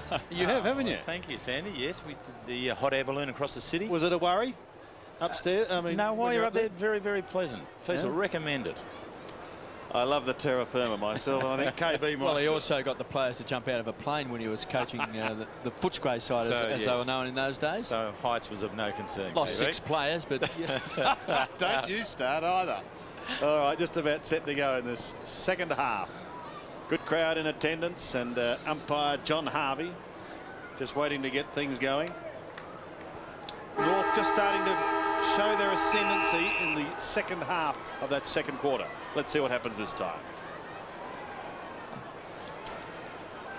Capuano is on. Kilpatrick unable to take it cleanly. Neither can Anderson. Picked up by Harvey. Kicks it up towards half forward. Carey was there, unable to take it cleanly, however. The hurried kickers by Melbourne goes back towards centre wing. Geelong ideally want the first couple of goals if they're going to get back into this game. Daniel Lowther was under pressure. Gives it towards King. He goes short and finds Clint Bizzle. Tucked on the boundary line is Bizzle. Centering kick. That's going to be okay. He's got Arnott running through half forward. Could have just about gone all the way, but elects to go short. The pass was on for Hall. He couldn't take it. Should be a North Melbourne free kick. Well, the advantage will be paid to Bell. There was certainly some hanging on. It will come back. Well, that was very disappointing for Geelong. It was a good set up there, and the run through the middle of the ground from Simon Arnott went for Hall. Hall needs to take those under pressure, and then Lynch, I think it was, just hung on it, or Snell hung onto the tackle just too long there on Pickett. Here's David King after Pickett brought it down towards centre wing. King to Carey. Sandy, Peter McKenna, Durkay. Yes, thank you, Pete. We've just noticed him. Durkay must have a problem. He was alone in the square. Now they're getting back on him, but he takes the mark. No one at one stage, Pete. You were watching him all the time. There was probably, no one within 30 or 40 metres of him. Well, he was on his own. I'm not kidding, for about a minute and a bit, with no Geelong player picking him up. It was unbelievable. Not very often you see that in AFL football. And down it came to him, and he was on his own. He lost so much weight, no one could see him. No, he's very trim and fit, and as Dipper discovered, he lost 8 kilos, Dipper. 8 kilos, Sandy. But a very good pre-season. Oh, that's obviously what he wanted and what he got. It's going to be an acquisition, no doubt about that.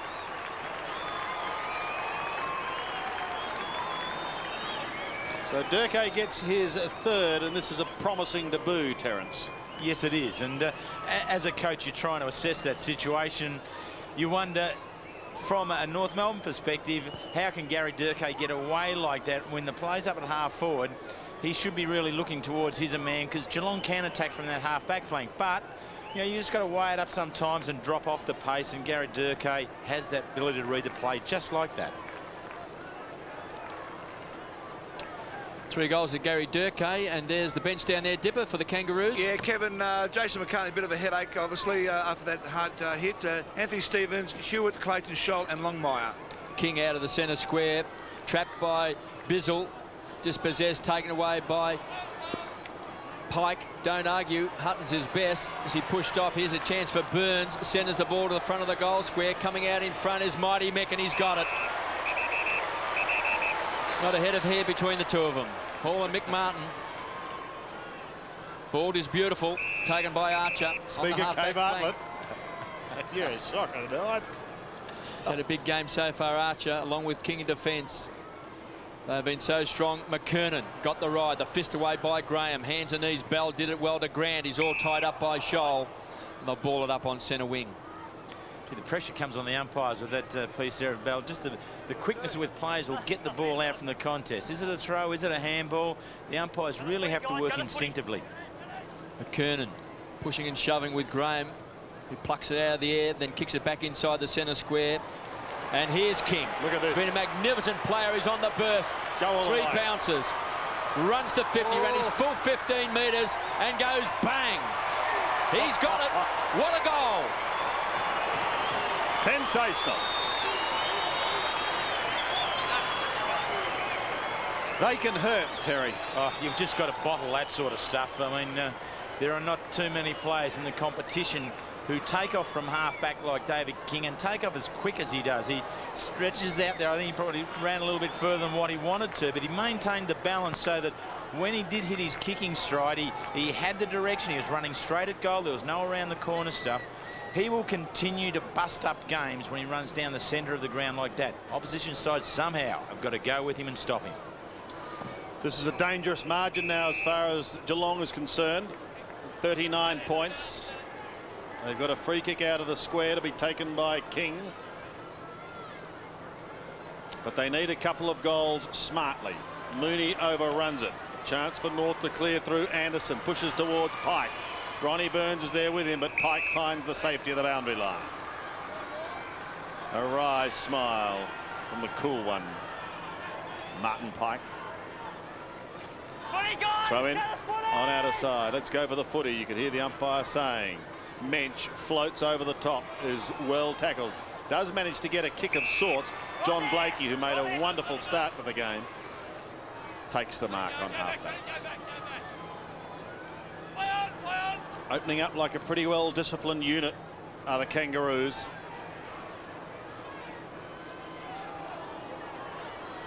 Here's a chance now for Melbourne to get the hand pass over to Scholl. Scholl in turn gives it away to Mooney. He looks down towards the forward line. Snell was there, but so too is Pickett. And he cruises out of defence, does Byron Pickett. Up towards centre wing. 1-2 grabs. And the mark is taken by Capuano. Snell could be in trouble behind play. We'll keep an eye on him as that kick goes down towards McGrath. He's there with Carey, but Carey's got support, and that's what counts at the moment. It's Simpson.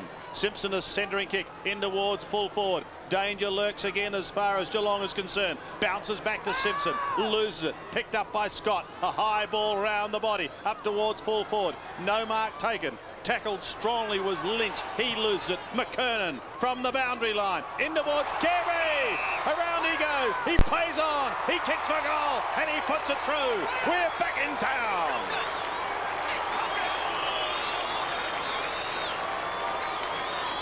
Two goals to Wayne Carey, Terry. It is. He's just really starting to open things up. We're going to 45, and I mean, North Melbourne, they always come into this competition ready to play, don't they? They've won it twice over the last 5 years, last year and then back in 1995. They're driven by a range of things, the Kangaroos or the North Melbourne Footy Club. One of them's money, and they make a few bob out of this competition. And Richard Osborne is looking at the Geelong bench. XKB, we've got Paul Lynch, Scott Bamford, Matthew Scarlett.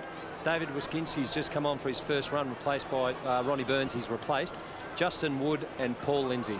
Practicing for the Melbourne to Warrnambool, the bench. Winston Abraham still inside the centre square. Haven't seen much of Winston tonight. Bowled over. Grant, high tackle on Lowther. They'll ball it up on the edge of the centre square. Winston Abraham has certainly not been in the game tonight. He's a brilliant player. Macca's up in the stands. Yes, Kevin, I was just thinking Ronnie Burns, I reckon he's at the crossroads. He's really got to start doing a lot more on that forward line. They rely on him heavily. Yes, hasn't had a lot of the ball tonight, Ronnie Burns, just the 2 kicks, and he missed an easy goal in that second term as well. Mark Graham. Now he's a thumping kick. Mooney. Graham, here's Mooney now. That long lead out in front. Correction, I should have said Ben Graham before, as Pickett just chips it around the corner. Well trapped that time by Kilpatrick. King again. Along with Pike, who just shovels the ball out. Kicked off the ground by Anderson. Down towards centre half forward, intercepted by Riccardi. Won their best and fairest last year. Pumps it wide. This is a great kick. Running onto the ball is King. So most of the ruck work tonight. Finds Bizzle on 50. Tries to drill it. He's looking for Hall, all tied up by Mighty Mick. And they'll ball it up 35 metres out from the Cats' goal. How'd you like Mick as your bank manager? you'd get nothing. Not even a pie. Capuano got his hands on the ball. King has been magnificent tonight. Oh, it's a wobbly old kick, kicked off the ground by Kilpatrick. Chance for Bizzle. It's across the face of goals. A wasted opportunity for the Cats, and through for a behind. The Geelong forward line really just hasn't got a structure at the moment. Jason Mooney, he's not the stay-at-home centre-half forward who you kick to and you get rovers around a contest. He's more of a flanker who'll move around and create things. They haven't got a central target down there whatsoever, therefore messing around a lot with the ball, not being able to convert even when they have a great opportunity. Archer and King bring it back towards half-back. Bizzle, well, the hand pass was just a fraction too high for Kilpatrick, and it's going to all come unstuck as Harvey comes sprinting away for North Melbourne. Looks towards Carey at centre wing. They had a player in front of him, and that's okay because it was his own man in Adam Simpson. Simpson towards half forward. Scholl does the shepherding. This is dangerous. Peter Bell snaps in towards goal, but he's away to the left and a behind goes on the ball.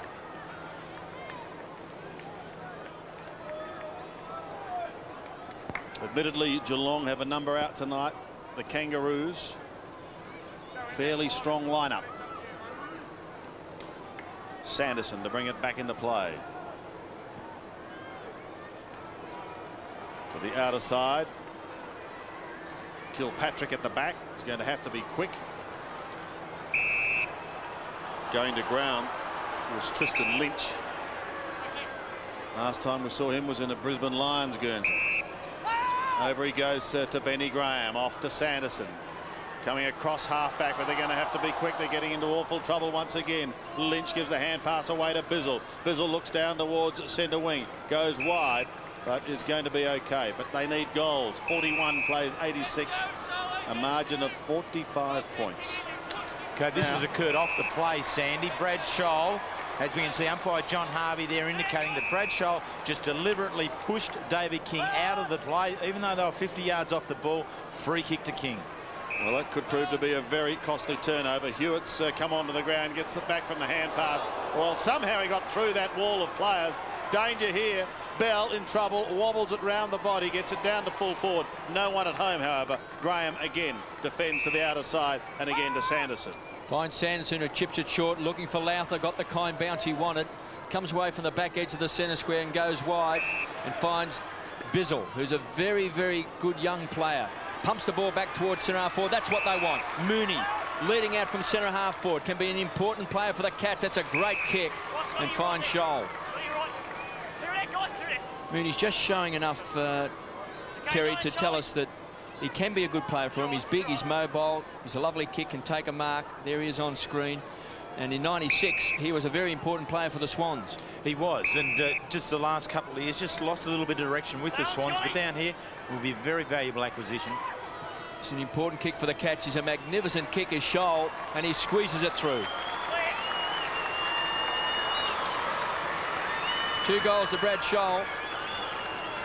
As the Cats try and claw their way back into the game. They trail 47-86. Well, she's a long way back from here. That's Geelong's first goal since early in the second quarter, and in the meantime, the Kangaroos have kicked 7 goals. That's the play that Mooney is going to be able to give to this side. Just the ability to take it and then wheel around onto the left foot. If players can read it and read it well as Scholl did on that occasion, they'll get more opportunities in close at goal. Brad Scholl breaks the Geelong drought, getting their 7th, but they're still looking down the barrel. Corrigan takes it from Kilpatrick. The hurried kick is by Lowther. High towards full forward. Another one here might make it interesting. But then again, this North defence is standing firm. Away comes Byron Pickett to the outer side. Anderson is there. Sanderson is there. The Cats through Wyszynski. Up towards Bizzle. Going to be interesting to see how Wyszynski fares tonight. Some big raps on him. He gets his chance in the second half. Bizzle from 50 metres. No trouble with the distance. Good looking keeper, just drifting it across the face for behind. Gary Ayres looking on there with Alan McConnell on his right-hand side. they've really got the job in front of them now.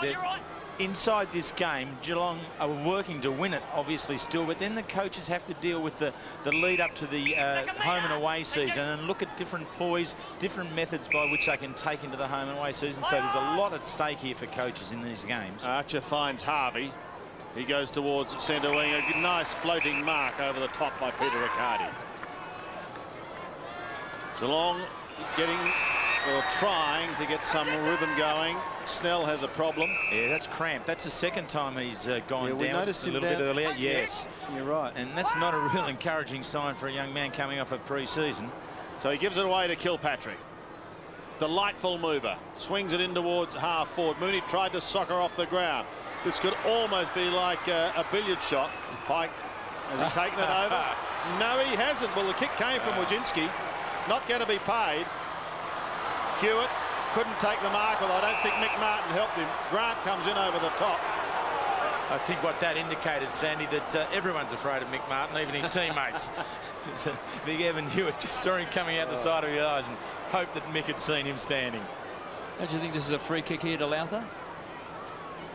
There's those long arms there of Martin Pike. Yes, the go-go gadget arms, KB. Thought Lowther was a bit unfortunate not to get a free kick. There's a good mark to Scholl.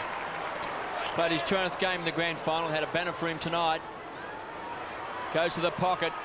Oh, great. Scott takes it. Well done by But well Carey. shepherded also by Wayne Carey and pops it through. 2 goals to Robert Scott. Well, I think the three of us, Sandy, are actual coaches there because we all acknowledge very good work there from Wayne Carey. Just jumping and just providing the screen here. You'll see he always knew that it was going to be Robert Scott's mark, and Wayne Carey does enough there. The hands are up and does enough to keep Tim McGrath out. And Scott, who's been very good coming off the bench, he came out to take on Brad Scholl, took Scholl out of the game, and now's out having a little bit of run around himself with his second goal.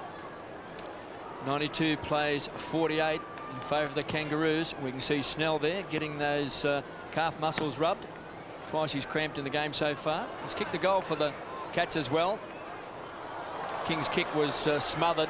McKernan outside. And now inside the centre square, and we find Scott. So 55, 60 metres out from goal, just pinpoints it and finds Carey. And rightfully so. I mean, Wayne Carey gave Robert Scott the last goal. He should wax it back, I think. Carey has kicked 2 goals, one in the second quarter and one in the third term. There just seems to be too many forward options for North Melbourne at this stage. They're really starting to move around, Aussie, aren't they, too? Pushing back into spaces. Very well. Carey from 45 metres. He's pushed it right. Just on Robert Scott on that goal before, he actually ran 35 metres just to find space, and obviously Carey saw him in the pocket there, and it's just the way North Melbourne play up forward. Just over 6 minutes remaining in this third term. Geelong unable to bridge the gap on the Kangaroos at the moment. Sanderson. Abraham off. Clayton back on the ground. Mensch at the back. Call to play on. And they could turn this over because King just paddles it along before he finds a teammate in Anthony Stevens. Stevens plays on with a lightning hand pass. Goes again. Almost got one, but he's very quick, Anthony. David King close to the boundary line on that outer side. He's had a very good game. Carey's lurking at the back. Unable to take it. Arnott. Almost held. In fact, the umpire is going to confirm that. Umpire John Harvey. So the advantage paid. Tristan Lynch, you're in trouble. Runs out of room. Throw it in. That's the difference between a good kick and a bad kick. Obviously, gave Tristan Lynch no chance of taking that mark, and the 2 North Melbourne players putting pressure on him. Pike unable to affect the smother. Riccardi gets a short kick down towards half-back. It's slapped towards the line. Chopped off, however, by Simpson to keep it in play for North. The Stevens kick smothered by Scholl. Touched and play on, and so they do. Clayton's wearing 23 for North. Paddles it forward. Bizzle does some shepherding, untidy work there at the moment. Now an opportunity for Lowther. Eventually gets clear for the Cats. Kicks up towards left half forward. An effective spoil at the back is very well done by Byron Pickett. Just want to check with you, is it February or is it September? North Melbourne is so drilled at the moment. Tell you what, you're not wrong, Aussie. It's a delight, isn't it, to see these sort of skills being put on show at this time of the year. Fantastic to see. McKernan's kick partly smothered. Arnott in trouble. Tries to get it out. King and Mensch. Mensch gets a little toe poke, only as far as John Blakey. Back again towards Pickett, the disciplined Pickett. Kicks towards Martin Pike. It's over the line on the fall. Charlie, right there, one there. Pike to take it. Clean your off, give it to him.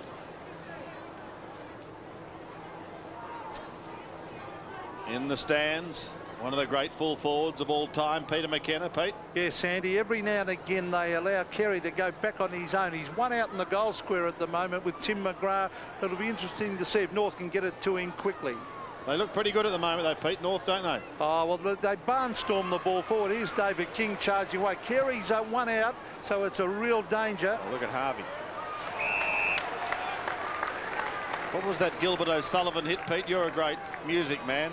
Alone again, naturally, wasn't it? Yes, and this little Brent Harvey is a very, very good player. He's a great player in the under-18s, and he reads the play well. And you've got to put pressure on North's midfield. If you let them run hard at the ball and run loose, they've got such a good forward line, they'll beat anyone under those conditions. So the pressure has to be up around the centre. Harvey kicked a goal in the first quarter. So he knows how to do it from this end of the ground.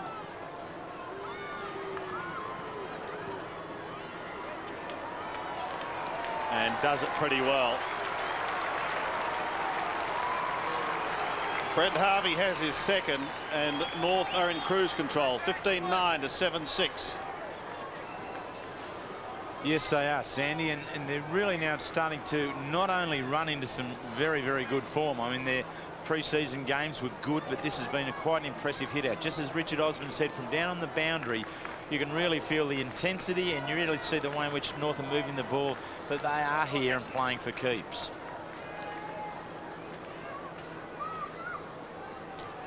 Five goals for the Kangaroos in this third term, just the one major for the Cats. Young Lindsay having a run for Geelong. Bell, ground level. They've got tremendous small players, North Melbourne, with Bell doing particularly well tonight. There's a great grab. Fantastic mark taken by Arnott. He's been a pretty impressive player in his debut game. 13 possessions and 5 marks. Goes short, finds on the edge of the centre square Lowther. Started to make his mark last year for the Cats midfield with Liam Pickering out. Got his opportunity. Kicks the ball down. There's a thump away. Taken away by Bamford. Mooney just jogging along. Needed support. Anderson does well. Beats Kaczynski, and the ball just wobbles over the line. Well, like he just said, Kevin, Simon Arnott, he really has found a niche. I mean, that was a very courageous mark pushing the ball, but he's also linked up with good running from behind the ball. I think both he and Jason Mooney have shown real positives in the move from Sydney to the Geelong here tonight. Number 46 is Lindsay, who's on the field having a crack in the ruck for the Cats. And we see Anderson there getting accolades from his teammates. 99 plays 48. North Melbourne in control. Hewitt to do the ruck work against Lindsay. Some pushing and shoving, taken away magnificently by Simpson. Just wobbles the ball back where Carey hits the ball hard out in front. Bowls past Tristan Lynch, picked up by Scholl around the corner. Tough ask that time for Martin Pike. Arnott again picking up possessions back towards the centre wing. Kilpatrick, the high flyer, couldn't take it. Kaczynski thought he may have been held. They'll ball it up. So David Wojcinski, just there from Gippsland under-19s, and played one game with the Geelong reserves last year, as most of the under-18 players do. It's part of the system that when the reserves want top-up players, they'll get them out of the VSFL under-18 competition. So he had a taste of it, and it really is looking quite at home here tonight. His pace from half-back and on the wings there with the Gippsland side last year really brought him under notice of the recruiting officers. Inside the last minute and a half of this third quarter, McKernan uses the body. Just wobbles it down towards half forward. Geelong again defending through Lauther. McGrath back towards the middle. They desperately want a goal or two in this last minute and a half. Graham punt it long, but no, he goes short. Big pack of players out on that lead. Glenn Archer, great recovery. The hand pass a little loose initially. Now Peter Bell threads his way through the pack, goes to the other side of the ground. Good looking kick, and the mark is taken by Adam Simpson. Wants to play on and does. Back to Harvey. He's got McKernan loose on centre wing. Away goes Corey. Another one further down the ground. This is very, very dangerous indeed. Clayton for goal for North Melbourne. Welcome, Shane Clayton.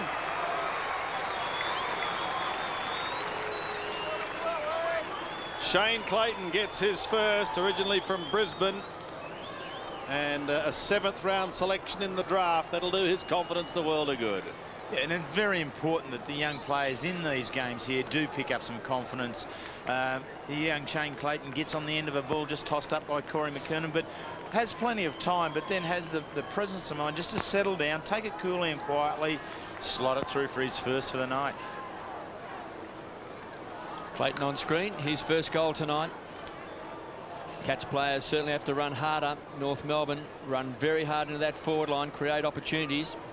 So under pressure, Wood outside the centre square. Chance for Scholl, kicked off the ground by Kilpatrick. Blakey. It's been a tower of strength along with Pickett. Continues to pick up possession. There's Bell. It's killing him across half back. Goes short. Ball taken over the line for a boundary thrown by Harvey. There are just 5 plays, 48. KB, I was going to say it's just more Kangaroo players up and playing well now than Geelong. The Geelong players have really started to fall off the pace.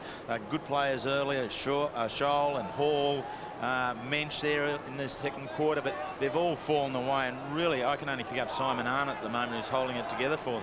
Harvey to Simpson sees the ball inside 50 for the Kangaroos as the siren sounds. A very good third term, a 6-goal quarter for North Melbourne to just the 1 solitary goal for the Cats. And Corey McKernan, who's been picking up possessions tonight, 14 possessions and 5 marks to Corey McKernan. Hasn't quite had his kicking boot on as Gary Ayres comes out of the coach's box. Brady Anderson on screen, getting a bit of attention from the trainer. And there's Ronnie Burns. Peter McKenna spoke about Ronnie Burns earlier, how he has to lift his game. Just the 2 kicks tonight for Ronnie Burns. 20 points the margin at quarter time, 27 at half time, 51 at 3/4 time as we take a break.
A quarter-final berth is at stake. It's the final term in the Ansett Australia Cup from Waverley between the Cats and the Roos. 13,514 people here tonight watching the Kangaroos doing it pretty well at the moment. And my maths is horrendous. It's 57 points the margin, not 51. 16-9 plays 7-6. Goal kickers. Gary Durkay leading the way for the Roos. A number of multiple kickers as well. And Scholl and Mentz, the leading goal kickers as far as the Cats are concerned. But North, the reigning champions in this competition, runners-up in the home and away, looking very good, gentlemen, early on this season as well. Oh, there's no doubt about that, Sandy. I mean, they're really motivated to do well. Membership's always important in North Melbourne. In this competition, they really come out to play. And just tonight, even their big guns. I mean, Carey's been influential at the appropriate times. Corey McKernan, but a couple of David King has just been sensational across half-back for mine. Byron Pickett continues on very, very well right throughout. Actually, you're talking about the importance at this time of the year, especially as far as membership is concerned. Here is the Ansett Membership Premiership. And you can see at the moment how your team is faring. We've given out the Kangaroos number. Let's hope you can get behind them tonight. They need your support. So too Geelong. So go to it as the race for that continues. Now there's the hotline number if you want to ring it. It's 1300 367 001. You register now, you're going to be eligible to win an Ansett supporter package. And it will be an absolute beauty. The winners, check your local newspapers. And you could be a big winner in the Ansett Membership Premiership as we go down to the boundary line. Yeah, thanks, Sandy. More injury problems, Richard, for Geelong. I see Peter Riccardi with a torn thigh there, and young Snell also off the ground. So not good news for Geelong. No, it's been a pretty bad night for Geelong. Gary Ayres will be a little bit disappointed. They probably haven't played as bad as what the scoreboard shows, but just the turnovers, Dipper, it's really killed them tonight. And obviously, North Melbourne, very disciplined side, and Denis Pagan spent a lot of time with his players as he normally does, but a very strong team, this North Melbourne. Yeah, they've got the game sewn up, Dip. Good on you, boys. Aussie and Dipper down there on the boundary line as we go into the final term. The winner of this match, and to all intents and purposes, will be the Kangaroos.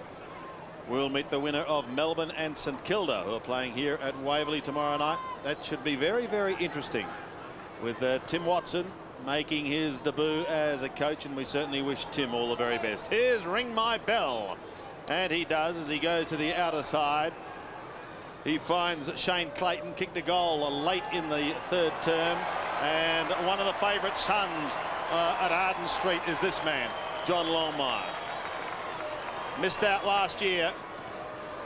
We'll be hoping to make amends this year, the horse, as he goes long to full forward. And the mark taken in that last line by Paul Lindsay. Not paid. Ooh. That won't help the young rookie. No, he'd be disappointed with that, but there's big raps on young Paul Lindsay. Barry Round, who does the ruck work down there, thinks he's got a great degree of potential. Well, it'll be interesting to see what unfolds. The Kilpatrick hand pass goes over the top. Lindsay's over the line with Carey. Once again, when is a mark, and when is it not, Terry? Yeah, well, he's in the front position, and there's a lot of hands on there, but if you're the front man and you bring it down, I think you have every right to claim it. Lindsay originally from East Fremantle. I think McKernan had a bit of that from behind, Terry. I go with the front boy, Kev. Graham, wild hand pass taken by Pike, twisting and turning back to McKernan. Quick snap, he's off target. And again through for a behind. Been off target tonight, Corey McKernan. Missed a set shot just before half-time. But is moving okay. Graham to bring the ball back into play. And we can see the set up there with the Channel 7 camera shot. Straight up the centre of the ground. He's looking for Lindsay. Thumped from behind by Pickett. Lowther. Crunched by Bell. Loose ball. Bamford. Hasn't been that prominent tonight. Caught by Pickett and decked. Lynch just runs smack bang into his opponent. So two Brisbane players making their debut tonight for the Cats. Ronnie Burns been quiet on the burst, been very quiet. Back to Bamford, who loves to run with the ball. Takes him on, runs the 50. What a great smother. Fantastic smother by Capuano. Mighty Mick at ground level. Mooney had it, then lost it. King under pressure. Good enough to find Pickett. Great presence of mind. Back to Capuano. Stands and delivers.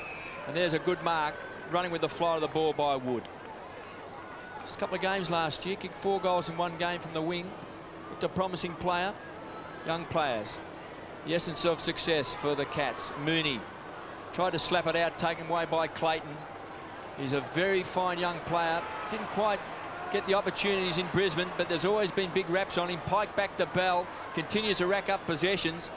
Kicks down towards the half-forward line. Longmire was out in front, had the ball punched away. Durkay, again, couldn't quite get his boots to the ball. Simpson does. He's off target and through for a behind. I mentioned it a few times tonight, guys. Geelong, they just don't seem to have any system going into the forward line. No. Well, I think we've got to remember that they've had a number of players injured, not playing. Gary Hocking, of course, who we saw at half-time. Johnny Barnes earlier tonight. Liam Pickering's out. Stoneham's out. Lee Colbert's out. Riccardi and Sneller off the field. James Rayleigh and Hamish Simpson, 2 of their better young players from last year, also not playing tonight. North Melbourne really only has Mark Roberts and Brett Allison. Of course, Brett Chandler broke a leg. So the Cats are a little bit undermanned tonight. Yeah, Stoneham and Barnes too were busy in the reserves. David King is busy at the moment. Look at this. In towards full forward he goes. Longmire at the back, then got the front. Bell! Poster. See, they're always a tight squeeze, those ones, but he made a good fist of that one, did Peter Bell. Not quite round far enough. There's Gary Hocking, who will lead Geelong throughout this season in the absence of Lee Colbert. Indeed, looking on quite anxiously there. And we just saw one of the assistants down there with Geelong, Ross Smith, the former North Melbourne back pocket player, sitting next to Gary Hocking. Yes, Ross is the assistant coach to Gary Ayres. Alan McConnell with the reserves. Capuano down towards the forward line once again. Harvey has it. Change there. Hall is off. For King.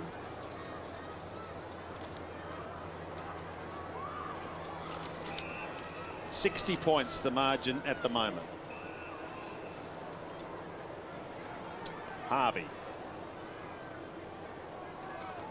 has the chance to become equal leading goal kicker for the Kangaroos. He can join Durkay with 3.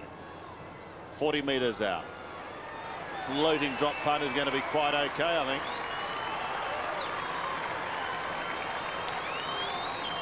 Three goals to Brent Harvey, and the Kangaroos cruise on. Brought a smile to the face of Denis Pagan too, Terry. Yeah, I think everything's just sitting quite nicely for him at the moment, isn't it? I mean, young Harvey, he's been a very good player. I mean, he debuted back in '96 and has been quite a goal kicker for them as well. And so it's good to see little things going well for players. Confidence is very important coming out of these games. I think that's one of the strengths of Brent Harvey. In fact, he is a goal kicker. Yep. Can pick up possessions around the ground. He's done that tonight, but he does kick goals. And as I said before, very important for a small man to kick goals. Still inside the centre square. The Cats have been very disappointing. Lindsay onto the left boot. Out in front is Mooney. Has the ball punched away that time by Archer. Pounced on by Scott. Back inside the centre square, and there's big Paul Lindsay. Well, you said he's got some big raps. It's been caught is Wojcinski, so they pay the advantage, and Bell comes away on the edge of the centre square, just chips it out in front, and King's got it. King Carey goes wide with a handball, back to Bell. He's got 3 to beat. Caught one in the back from McGrath, picked up by Sanderson. Chips the ball wide, looking for Lowther. Cleverly just taps the ball out to himself. He's got 3 to beat, and that's pretty hard to do, particularly when one of them's Wayne Carey. Chips it around the corner. This time it's a poor kick. Kicks it to his opponent, McGrath. Trying for some rebound football. Back to Lowther. Only kicked the 1 goal since half-time. Standing his ground was Capuano. Got a fist on the ball. Kilpatrick has been handy tonight. Sanderson down from the half-back line. Outside of 50. Stands and delivers. Goes short. Finds Scholl. 13 possessions and 3 marks to Scholl. He's also kicked a couple of goals. Acting skipper tonight. Well, again, Geelong just being forced into little chip kicks around the ground. This one's setting Scholl up. They really need it. He's the only goal scorer after half-time for them. Got very close to the man on the mark. And Peter, you've got a comment behind the goals? Yes, it's amazing. Mickey Martin, once again, he's had a player switched off him in Derek Hall, and big Stephen King has gone down to the square. But Martin, non-stop, he just is relentless on his opposition. And Geelong are a much better side when Hall can play as a roving forward and not as a key position player, Kevin. Pickett finds Blakey. And he goes long. Up towards Corey McKernan territory. Elected not to fly. Kilpatrick trying to find a little bit of space. Eventually does. Mensch gives it back to him. Kilpatrick looks into that forward zone once again. The kick's a fraction too high for Mooney. He has a look and then goes back and will contest a throw. Disappointing night for the Cats. Not so the Kangaroos.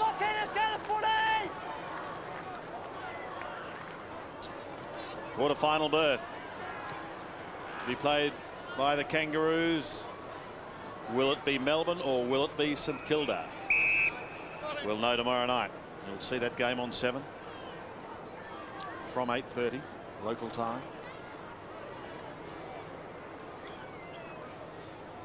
McKernan again. With young Paul Lindsay wearing the 46 jumper.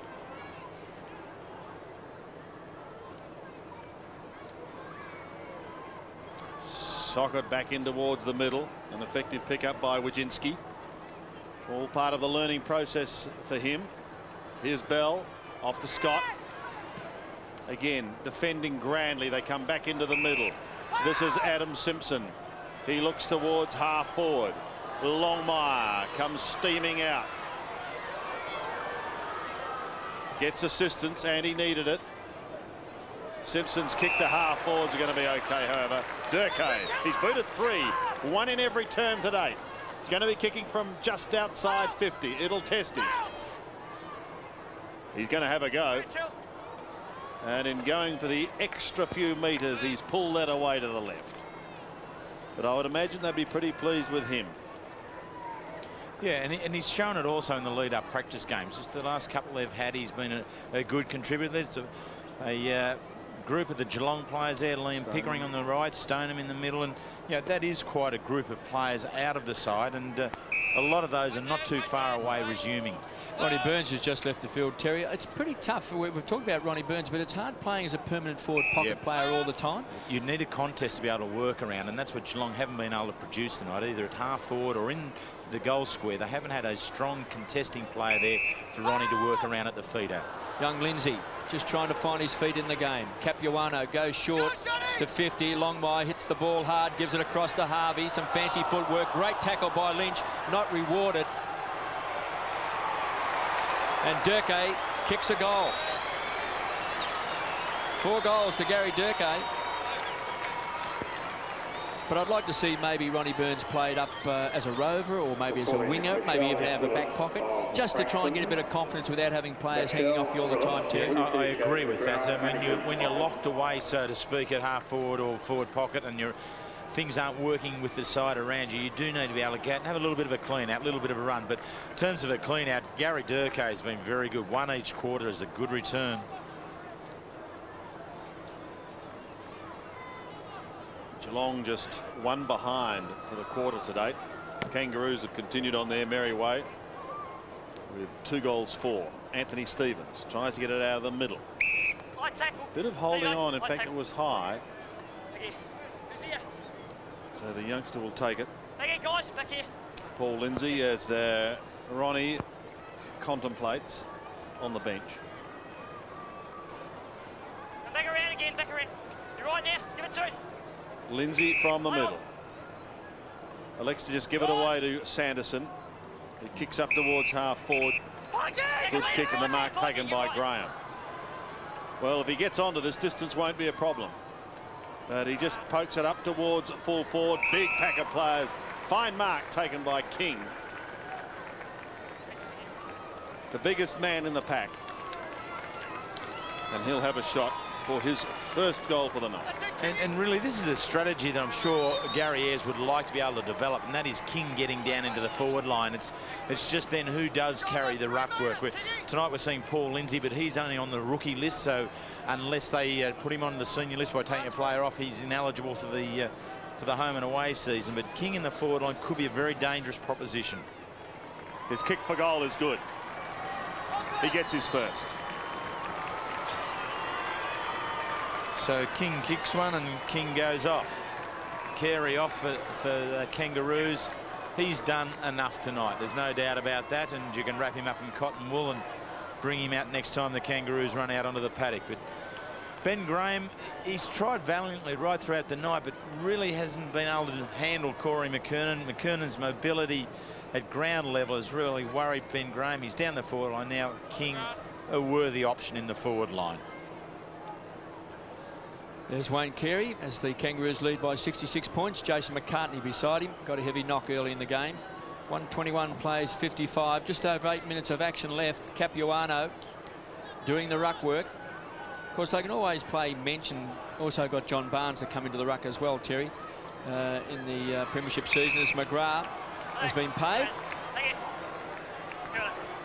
Yeah, that's what they really need, don't they? Just that ability to be able to swing things around. King into the forward line, someone else into the ruck. We've got a couple of good young players. We've seen Paul Lindsay here tonight. Young Peter Street, a kid from the Tasmania under-18s, is now with Geelong as well. So there's players on the move, but whether they'll get up quick enough or not for the Cats this year, it's yet to be seen. Anthony Stevens on screen, all tied up by Scholl. Just the 7 possessions tonight to Anthony Stevens. Winston Abraham really struggled tonight to get into the game. Just the 5 possessions.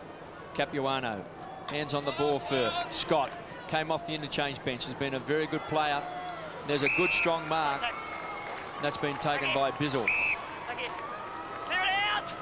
Towards the end of last season was a pretty fine player for the Cats, one of their best.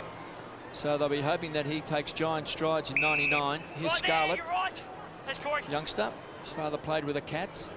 Goes short, back to Bizzle. Needs support. Haven't got anyone really to kick it to. Bamford. Transfer the play out towards the outer side of the ground. Archer read it well in front of Mooney. He got the bounce he wanted. Rockets the ball back, looking for Mensch in 2 minds. Bamford has ran hard from the half-back line. Another great smother by North Melbourne. They make it tough. Pickett's in there, throwing himself at the ball. Picked up by Stevens, who comes away. Takes a bounce, runs to the edge of the centre square, then bangs it long inside 50. Here's Longmire. That's a great style of play, Peter McKenna. That long kicking quickly into the forward line. Yes, full forwards delight that one, Kevin. And of course, Johnny Longmire has been a terrific full forward over the years and would probably like to get back there, as you see that long kick coming in and quickly. And that's what makes forwards when it comes to down very quickly, as you'd know, Kevin, because you used to swoop around the packs and grab them too. Didn't take many marks. Or handballs. John Longmire. Kicked 98 goals in a season, winner of the John Coleman medal. Might be lacking a little bit of practice in front of the big sticks. 6 minutes remaining in this match. 10-7 the margin. In the Kangaroos' favour. Certainly looks pretty good. Bizzle's away. Back towards the centre. Cruel bounce, although there was a bit of a push, says the umpire, and it's going to go against Evan Hewitt to be taken by Graham. Ben Graham floating it in towards the centre. Almost a dangerous one, but okay. Oh, there's courage shown by Pickett as he backed into the pack. He goes again, but loses it. Picked up smartly by Bamford. He snaps truly and kicks his first. Scotty Bamford, with his new club, gets his first goal for the night.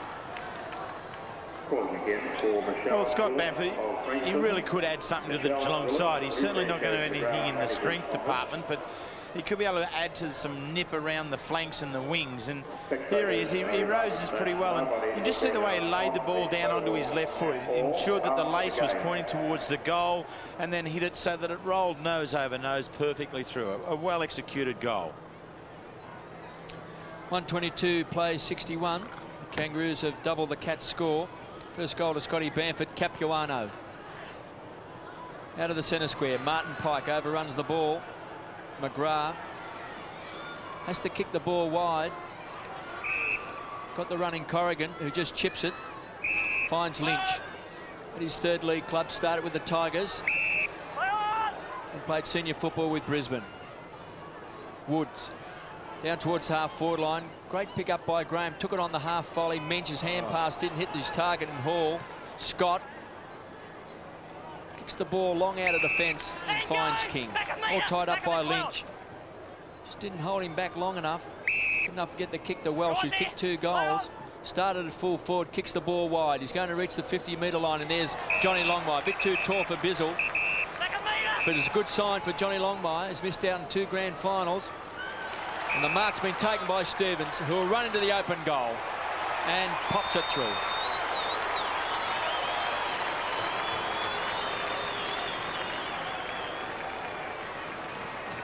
Well, everyone's getting in on the act now in terms of North Melbourne. 1, 2, 3, 4, 5, 6, 7, 8, 9, 10 goal scorers now, and that's a very good spread. We have Gary Durkay with his 4, Brent Harvey with a 3, and I've got David. No, I haven't. Not David King for 3. Johnny Longmire's underneath him at number 35, so 2 to King. But that's a very, very good spread. Whereas Geelong, they really haven't had anything that looks like. There's 2 of the key forwards there now sitting on the bench. Jason Mooney, he's worked hard enough in the game, but we've spoken about Ronnie Burns. A very quiet night for Ron. Out of the middle, just over 4 minutes remaining. North cruising. Here's Pickett. Almost threw that away. Goes again, though. Look at that to affect the handball. He is an absolute terror. Kilpatrick under pressure, but has managed to push it forward. Lowther gets a hurry kick. It's going to be okay to Bamford. Tucked on the boundary line. Will he get round David King? He'll be a miracle man if he can. Hand pass comes clear towards Wood. Centering kick by Wood. In towards full forwarder. Mickey Martin comes steaming out. Look at this defence. Stevens will paddle it forward. Still going. Almost back down towards the centre. Needs support and is going to get it. There was a push in the back there. And Durkay with his 4 goals, picking up kicks now on the half-back line. And looking very good. Towards left half forward. McGrath tries to soccer off the ground. Geelong, well, really going through the motions now. That ball was touched, so play on has been the call. Here's Pickett, goes back towards centre wing, and the mark is taken by Brady Anderson. Into John Blakey. Had a wonderful start to the game. Best on ground in that first quarter. He's had a very good game in actual fact. This time the mark taken by Paul Lindsay. Paul Lindsay's looked okay, particularly in this last quarter, Terry. I think he's been most impressive there. He's a good size about him.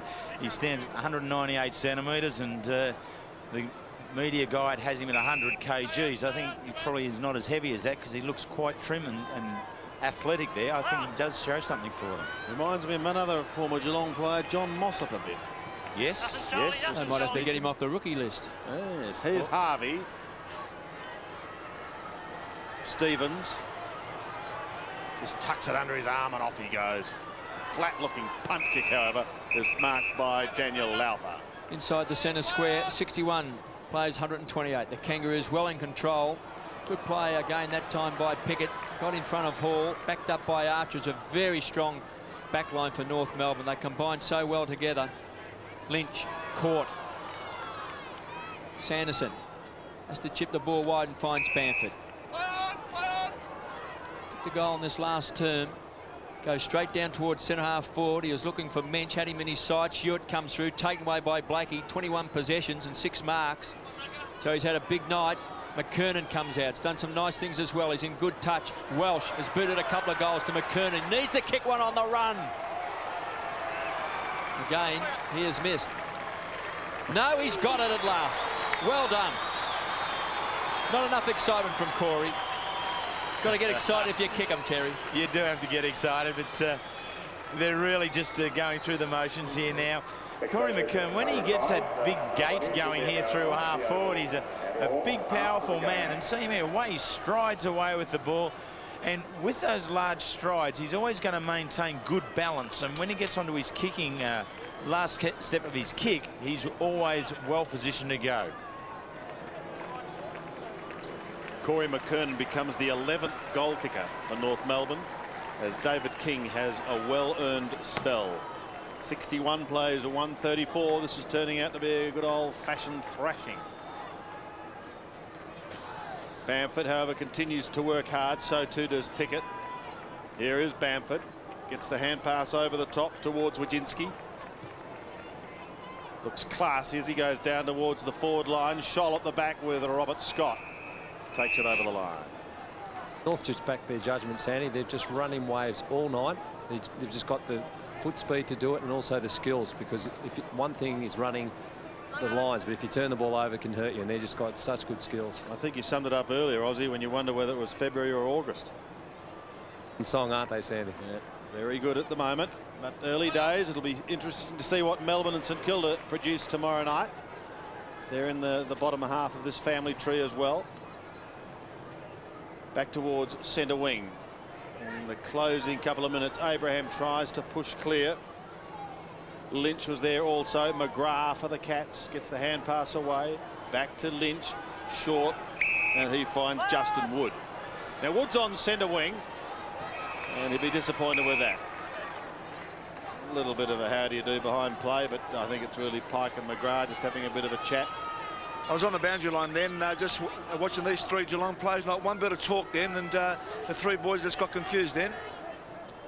Yes, we can see you down there on the interchange, Dipper, probably raring to get on. But time is against you, my friend. Lowther in over the top. Can't take it cleanly. Anthony Stevens, you'll always find him down there. And the umpire comes in and decides to take charge. Certainly it's interesting how our rugby league cousins get a good feel for football. The Melbourne Storm boys have taken a little bit of North Melbourne or Kangaroos in this 5-1 to win this pre-season competition. They're good judges of their footy just at the moment. Well, they are the reigning champions, and to a number of clubs, victory here means a great deal, especially financially. And it's always been one of the, as they were then, North Melbourne's aims to try and pick up a few extra coffers, and the Kangaroos will be hoping to make it back-to-back wins. A lot of work to do before that, of course, but they look pretty well on song. And that young man pretty happy with proceedings. No need for that final ball up. It's all over. Very, very convincing victory to the Kangaroos. The final scoreline, 20 goals, 14, 134. Geelong, 9-7, 61, which makes that, what, a margin of 73. As we go down to the ground, Dipper with a man who started like there was no tomorrow tonight. Absolute terrific start for you tonight, Johnny, playing the 33rd night game, and congratulations on that. Yeah, look, it's a great honour to be the guy on the like Chris Langford was such a legend of the game, and I'm very thrilled to get that record. A terrific win by the boys. Ozzy mentioned before that, you know, it's February, not September. Yeah, look, it's a fair win, but we always treat every game very seriously, and look, winning form's the best form we can have, and we stay in the competition, play on great grounds, and that's all we can ask for. And you picked up a couple of nice players. Durkay tonight with 4 goals. Yeah, Durkay very good up there. He's very skillful, and he really gives us something else up the forward line. He had a strong pre-season. He's lost a lot of weight since he's come over. Yeah, lost a hell of a lot of weight and dropped right down his skin folds. He's been terrific. Well played, mate, and we'll see you in the rooms. Thanks, Dip. Thank you, Dipper. Chatting there with John Blakey, who had a very good night here tonight. 10 kicks, 11 hand passes and 6 marks. I think he probably summed it up. It's just really business as usual for the Kangaroos. Yeah, it's a very, very professional outfit. I mean, you look at their record. We've spoken about their 2 premierships at this night level, and they're always in there competitive. But just through Denis Pagan's reign, that even in the home and away season, they've gone and finished 5th, 3rd, a 2nd, 3rd, a premiership, a 4th, and then 2nd again last year. It's runners-up. So they have got a real mindset and a real culture about what it is to be successful, and as each generation of new player come into the club, they get ingrained in that, and I think that's the sort of thing that's going to have a positive impact on players like Gary Durkay coming over from Fremantle, but then also young players like Shane Clayton after a stint at Fitzroy and Brisbane to come in and learn what it's really about. This club can continue on without any doubt for another couple of years. Good young players. A club that certainly had that great tradition was Port Adelaide in the South Australian National Football League, where they won just about every second grand final there was. But that's what the young boys were brought in. They only knew winning. Yes. They knew nothing more. And it is a real confidence, KB, isn't it? I mean, we go back even to Richmond with KB's time. There was some really strong feeling that all the time you always knew you were going to win the game. Well, I think Peter McKenna will enjoy this because he loves a hit. And I think we're about to hear it.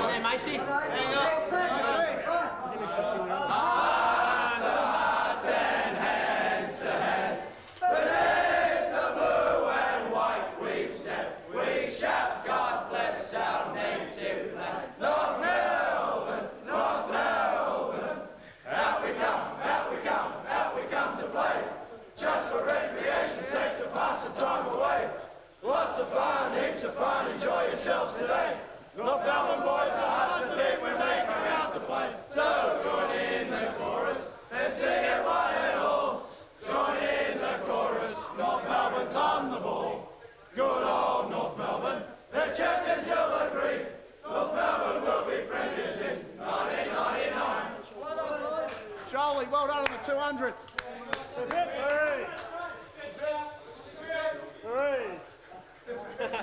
That was the long version, I think. We must have requested that, but nice to hear the boys. Peter McKenna is still up there in the stands. Pete, any comments that you've got to make after this very, very impressive win by the Kangaroos tonight? Well, it certainly was, Sandy, and I don't think you can beat a North Melbourne side that's such a good side selected on paper, and they just barnstorm that ball down from the centre. And when you've got good forwards like McKernan, you've got Carey, and then Durkay was the surprise packet kicking his 4 goals, and also young Scotty Welsh kicked 2 early in the piece. So that's a very, very powerful forward line, and far too good for an undermanned Geelong. Down the other end of the ground, of course, Sandy, we said they were undermanned. Derek Hall was playing as a key forward, and on Big Mickey Martin, that was a pretty tough task. Ronnie Burns, I thought he was very, very disappointing. I know it's hard to play as a permanent forward pocket player, but Geelong will really have to get something going up forward. When Barnes comes back, that'll make a difference because he often drifts down the forward line with David Mintz. So, but he's got his problems there with lack of personnel, Gary Ayres. But when Gary Hocking gets back in that side, I think that'll make a big difference. Pete, you enjoyed out there with the family at night, do you? I was terrific out here, Sandy, and I nearly burst into song. You kept mentioning the hit record. I'm just delighted to be able to tell everyone that I do know that you bought one many, many years ago. I did. That's right. I was going through them. I couldn't believe it. Now, you do realise, Sandy, I've been asked to bring it out again on video clip. Golly. What, by your mother? Actually, I used it as a plate, and it was very, very handy. Oh, dear. Dippers down there, boys. One guy we didn't see tonight was Mark Roberts. So he's probably one of the few that's got to come back. I saw him. You're not out on the ground. Parked his car next to me. Dipper, take it away, mate. Thanks very much, Sandy. Well, obviously, Mark, you went down in January, but you're far away from playing again with the boys? No, I hope to come back next week or the week after, but I'm aiming next week. A very impressive win tonight. We mentioned before, is it February or September? Yeah, it was a good win, but I suppose you've got to take into context that Geelong had about 7 players, and they're pretty vital players for them. So, I mean, you've got to take that into account. But from our point of view, it was an impressive performance with good performances from Byron Pickett, Gary Durkay, and Corey played well. So, no, it argued well for us. Now, obviously, a very long pre-season after you lose a grand final. I've been there myself. I know what it feels like. But obviously, it's something which you can really look forward to in 1999. Certainly, it's a year of atoning for past misdemeanours, but yeah, look, it's something that no one's really talked about around the club because it's cut deep, and as you know, Dipper, and look, it's just one of those things that unfortunately we can't get right until September. So we've just got to work out and put ourselves in a good position again and see how we go this year. And what sort of pre-season has it been for North Melbourne? Obviously, been the favourites to win the night premiership. It's been pretty similar to most pre-seasons. Emphasis on our skill work, and we obviously incorporated a fair bit of running. And we just every time we go out in the oval, we try to be competitive and win every game.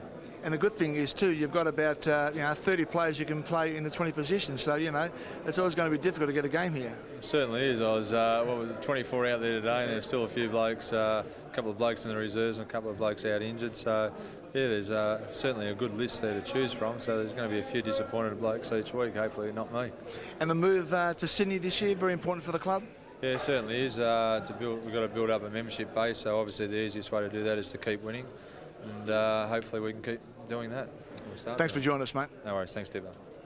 Yes, they've got, what, 5 games up there this year, but as Ron Casey mentioned at half-time and strongly stipulated, they are firmly based at Arden Street. We've got the 13 games at the MCG and 2 games out at Waverley. But I think the important thing about North Melbourne is, in these particular games, Terry, is they always field a very strong side, North Melbourne. It's not easy to get into the North Melbourne side. They don't give players easy games. They always field their best side. A lot of sides during the Ansett Cup, you know, have injuries and players who have got maybe recovering from operations. But North Melbourne, they play the best side that is available. Well, I think there was 18 of their losing grand final in the day series last year out there again tonight. Now, a lot of sides would say, no, let's rest up for it, but no, not Denis Pagan and the boys. That's all fair enough, but if you're a Geelong supporter, would you be concerned? Look, I wouldn't be concerned because, look, we saw Gary Hocking was out. I've jotted down Gary Hocking, John Barnes, Liam Pickering. Lee Colbert unfortunately won't be back at all. But so they're 3 best midfield players not out there tonight. You've got John Barnes in the ruck. Barry Stoneham gives them, size and strength and experience. And probably their 2 best young players from last year, Hamish Simpson, who played centre-half back and full-back, held Chris Grant in one game, beat Tony Lockett for a half in another. And you've got James Rayleigh, who was probably their best first-year player. I think that, Geelong, can come out of this game saying, look, we were well beaten tonight by a very good side, but when we get our best side on the field, we'll be a lot better. Sandy, I'm concerned. I just can't see enough goals coming out of that Geelong structure just yet, mate. Okay, KB's happy. I'm happy. Terry's concerned, and we're going to take. Well, I'm not the coach. All right, can we?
Two great rockers in action there. Alice Cooper on his stage and Wayne Carey on his stage. There is our final scoreline here at Waverley tonight. The Kangaroos stomping into the quarterfinals. 20 goals, 14, 134. Far too good for undermanned Geelong lineup, 9-7.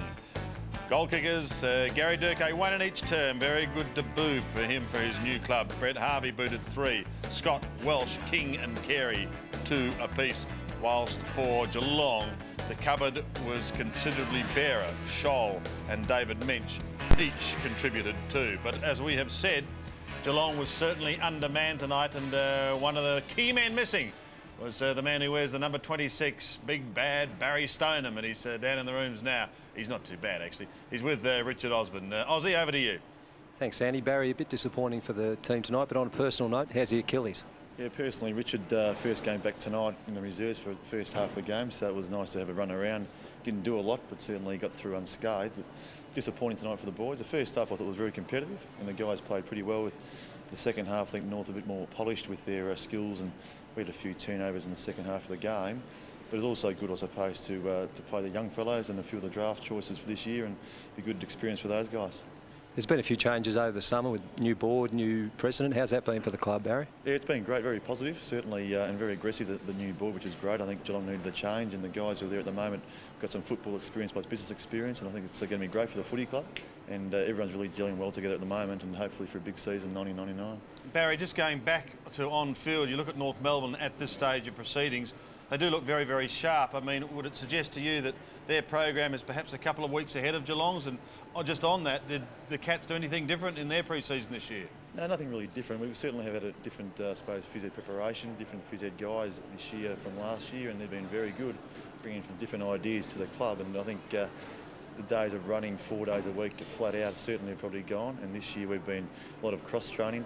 North are looking pretty sharp this time of year, which I think in the past they've been sharp early in the season in the Ansett Cup, and also in the past for us we probably haven't really been as sharp for the Ansett Cup in past seasons. So certainly North are probably 10-20% ahead of us at the moment, but with another month to go, I think we've got a bit to work on, and the guys know that themselves. With a few senior players coming back, will certainly help the more inexperienced players who played tonight. Barry, Terry Wheeler, I was just very interested to watch Jason Mooney. I thought he added a little bit to the half-forward line. Obviously, you still need that big, strong man in there yourself or Barnesy, but Jason shows a bit at half-forward for you. Yeah, Jason was good tonight, very competitive, and I think it's one of the attributes why he came to Geelong, because he's such a strong fellow across the half-forward onto the forward line. He's going to be very hard man to combat during the season, and I thought he played very well tonight. Might have a lot of kicks or hand passes, but a lot of heavy work off the ball, which is very important. As you said, a few strong guys to come back. Brett Spinks, of course, with his shoulder injury, he's nearly right for another couple of weeks away, so he's a very handy player to have down there. And I thought David Mensch played pretty well the first half, especially tonight, and with 3 or 4 bigger blokes down there, it's going to be very hard and very competitive for the guys to get a Guernsey this year. Actually, Barry, we've got a bloke, I think we found a bloke that looks like a cross between you and John Mossop. See, that'd be attractive. Well, it's better than Rex Mossop, I suppose, isn't it? Paul Lindsay, he looks to be okay. Yes, yeah, Paul was in the rookie list and still is last year, and he's certainly come of age over the pre-season. He's a pretty big, strong guy, and yeah, I think the second half tonight he showed a bit of value and a few marks probably across the half-back line when he was playing in the ruck. So yeah, Paul may be a chance to go on possibly the senior list with Lee Colbert and Mark Wilno now both out for the greater part of the season. I think Paul could be pushing for selection on the list as the weeks go on. All right, Barry, we thank you very much for your time tonight, and wish you well. When are you back?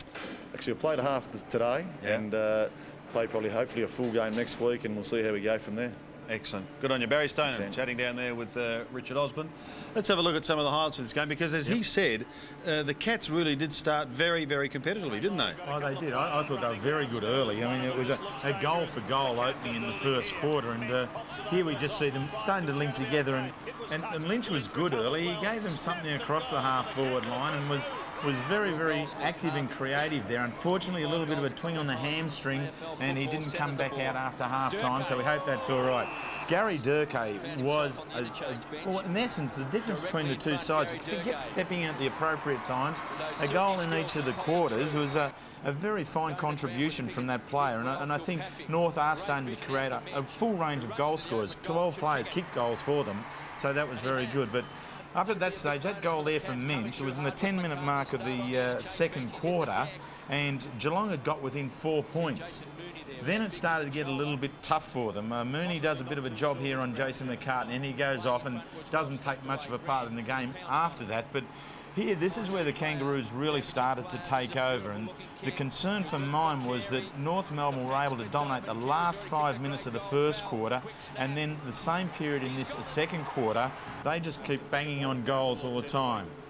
Probably wasn't too much different in the third quarter, Sandy, in that Wayne Carey just came in just when he needed to come in, influenced the game, and this one here, I mean, Gary Durko, I mean, where he came from, I don't know. Whether that weight he's lost allowed him to hide in there behind the point post on what, he just bobbed on out, so very good. But I liked Carey's contribution, I liked Corey McKernan's, but I thought this man was the best player for North Melbourne and therefore the best on the ground. This was one of the great runs, wasn't it? And I mean, that actually is the David King trademark. It is.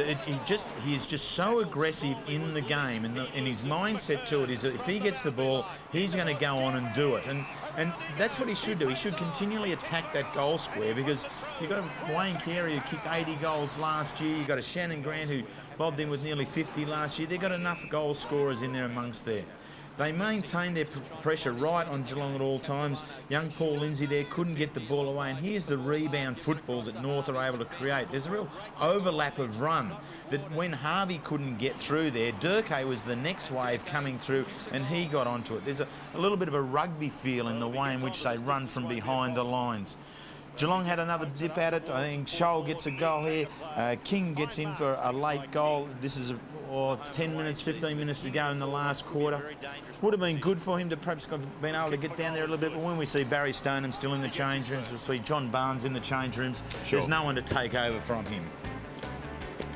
In there, well, what is in there? You know, well, there's not a lot in it, really, is there? There's not. I think the most important part, I mean, both sides, inside 50, 41 to 51, but it was just that when North Melbourne got in, they made the most. That's 34 scoring shots. 2014 is 34 shots to 9-7, 16 scoring shots. I mean, twice as much, 10 times more inside the 50. They're just much more efficient in that dangerous area, Sandy. Make of them what you will. Mr. Durkay is very happy. He's booted 4, and Dipper is down there in the rooms with him. Dipper? Yeah, thanks very much. I've just found out Gary Durkay used to play for Hawthorn. Remember me playing, Gary? No, mate. Barrack for Hawthorn. Okay. Now, listen, what a terrific night for you personally tonight. Obviously, we're in the jump for the first time, but we're just talking about tonight. You spent a lot of time at pre-season and lost a lot of weight. Yeah, came back, overweight, but to do a lot of running and eating the right stuff, which I didn't do at Fremantle. Sure. And I think that's, that's the difference between the two clubs. They sort of see me as a good player. Sure. And keep my weight down a bit, and could be a very good player for them. And where do you see yourself playing for North Melbourne? At the moment, probably just where I played tonight, just forward pocket, and then half forward, and maybe later on in the year get a bit fitter, play in the wing or something, somewhere around there. And what's the difference between a pre-season in Perth and in Melbourne, like heat-wise and? I think at North it's it's much easier, but at the end of the day you get fitter as well. So a basic sort of pre-season. Yeah. Just no 7 or 8K runs and just short stuff gets you fit end of the day.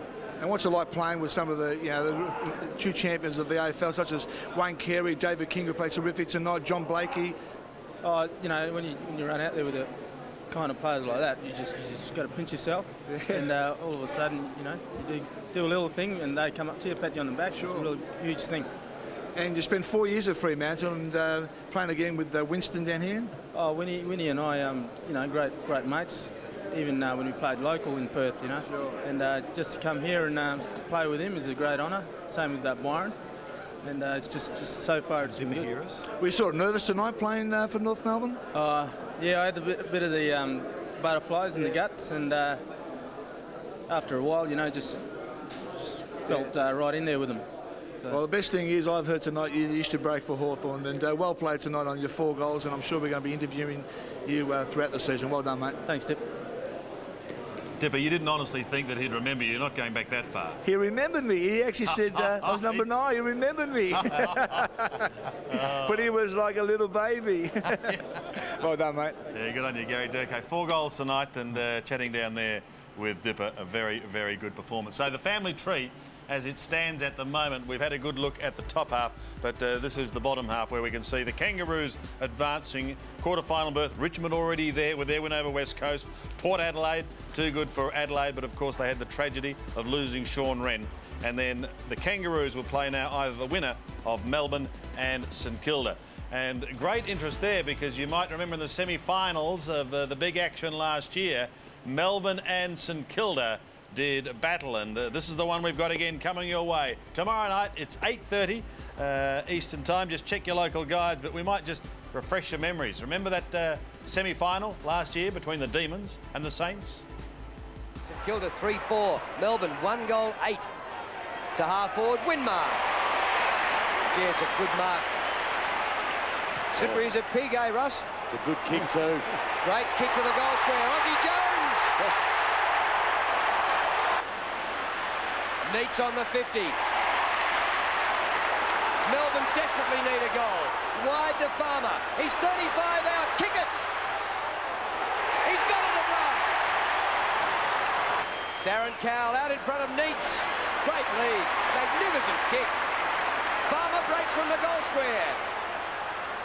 Not the best of kicks for him, but it falls luckily for him.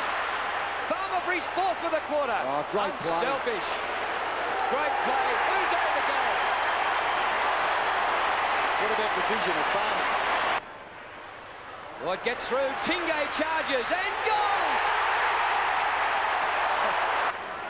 Rookie coach Neil Danaher pondering perhaps a preliminary final berth next week for the team that ran last year. Ragoni hacks it out of the air. It goes Melbourne's way again. Schwartz grabbed, didn't have it. Free kick Schwartz. He takes his own advantage. This could be another goal for the Demons. David Schwartz, great play. What a pity the kick. Still in the field of play.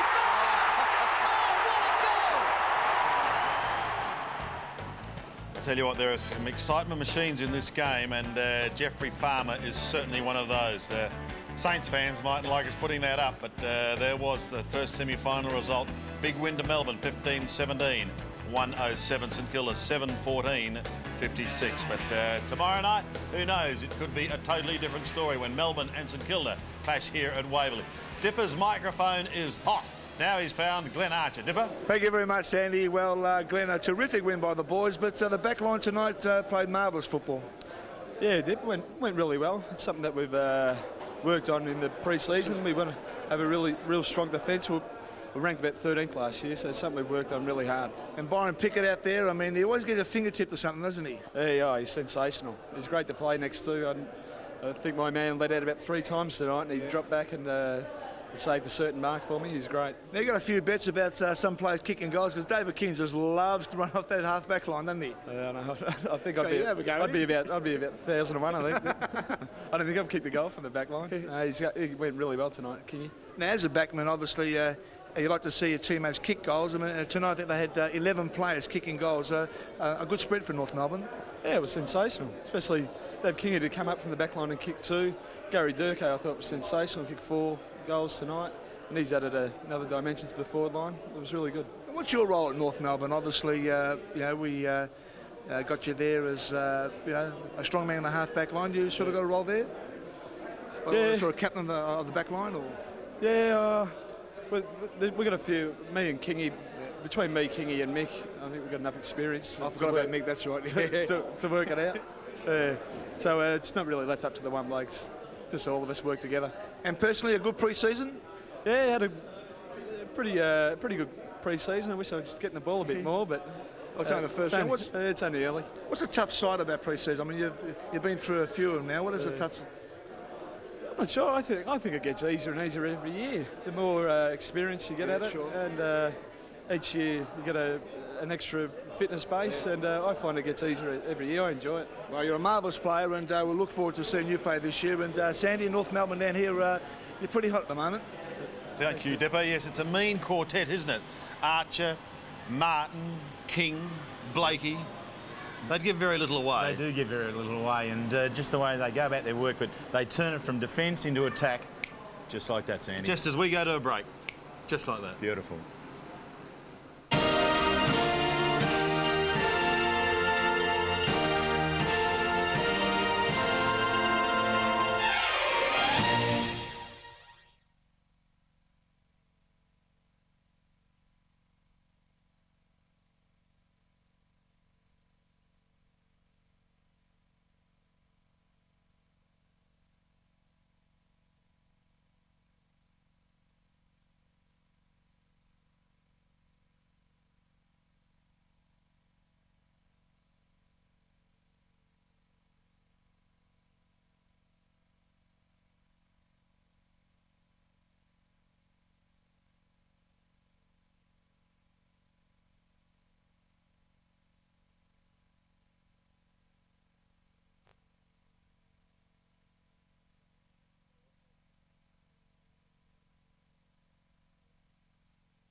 So, yeah.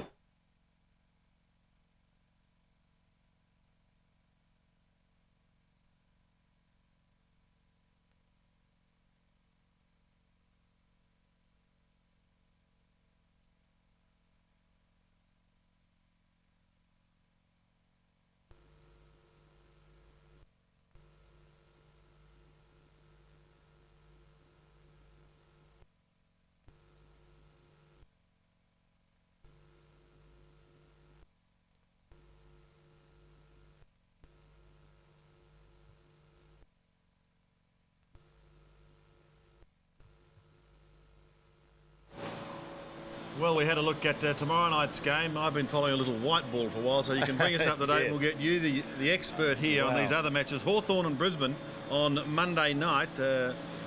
Well, there's some good. I mean, I thought Hawthorn's performance in Perth was very good. Brisbane at home, they beat Carlton. Carlton not much there. I just like Hawthorn at the moment. They're really ticking over very well, Sandy. And then we move ahead to Thursday night. Yep. Sydney and the Western Bulldogs. Yes, I've got this game and I'm looking forward to it. Sydney struggled to beat Collingwood in Canberra. The Bulldogs great in Darwin. The Dogs for mine. All that to look forward to, and of course the Kangaroos plenty to look forward to. Successful tonight by 73 points.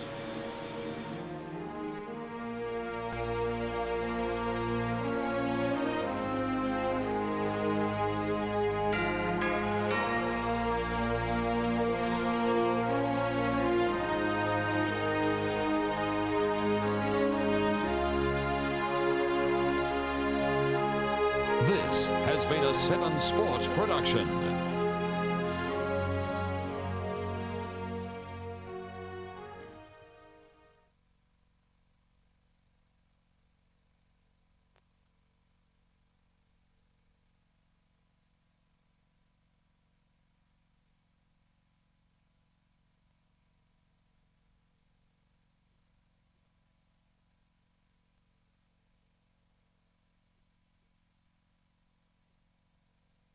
Back straight out again because we just didn't have anyone capable enough to really hold the ball in, and because they're very good at getting front and square, they worked harder to get to the contest than what we did, and they got the results, and it almost looked like they could kick their goals very easily, whereas we had to really struggle for ours. So yeah, the first half the intent was there and there was some endeavour, and we really probably again some finishing there too at times cost us with our decision making, because we felt we were under perhaps more pressure than what we were. But you know, full credit goes to certainly North Melbourne or the Kangaroos because of the way they play. They're very, very professional.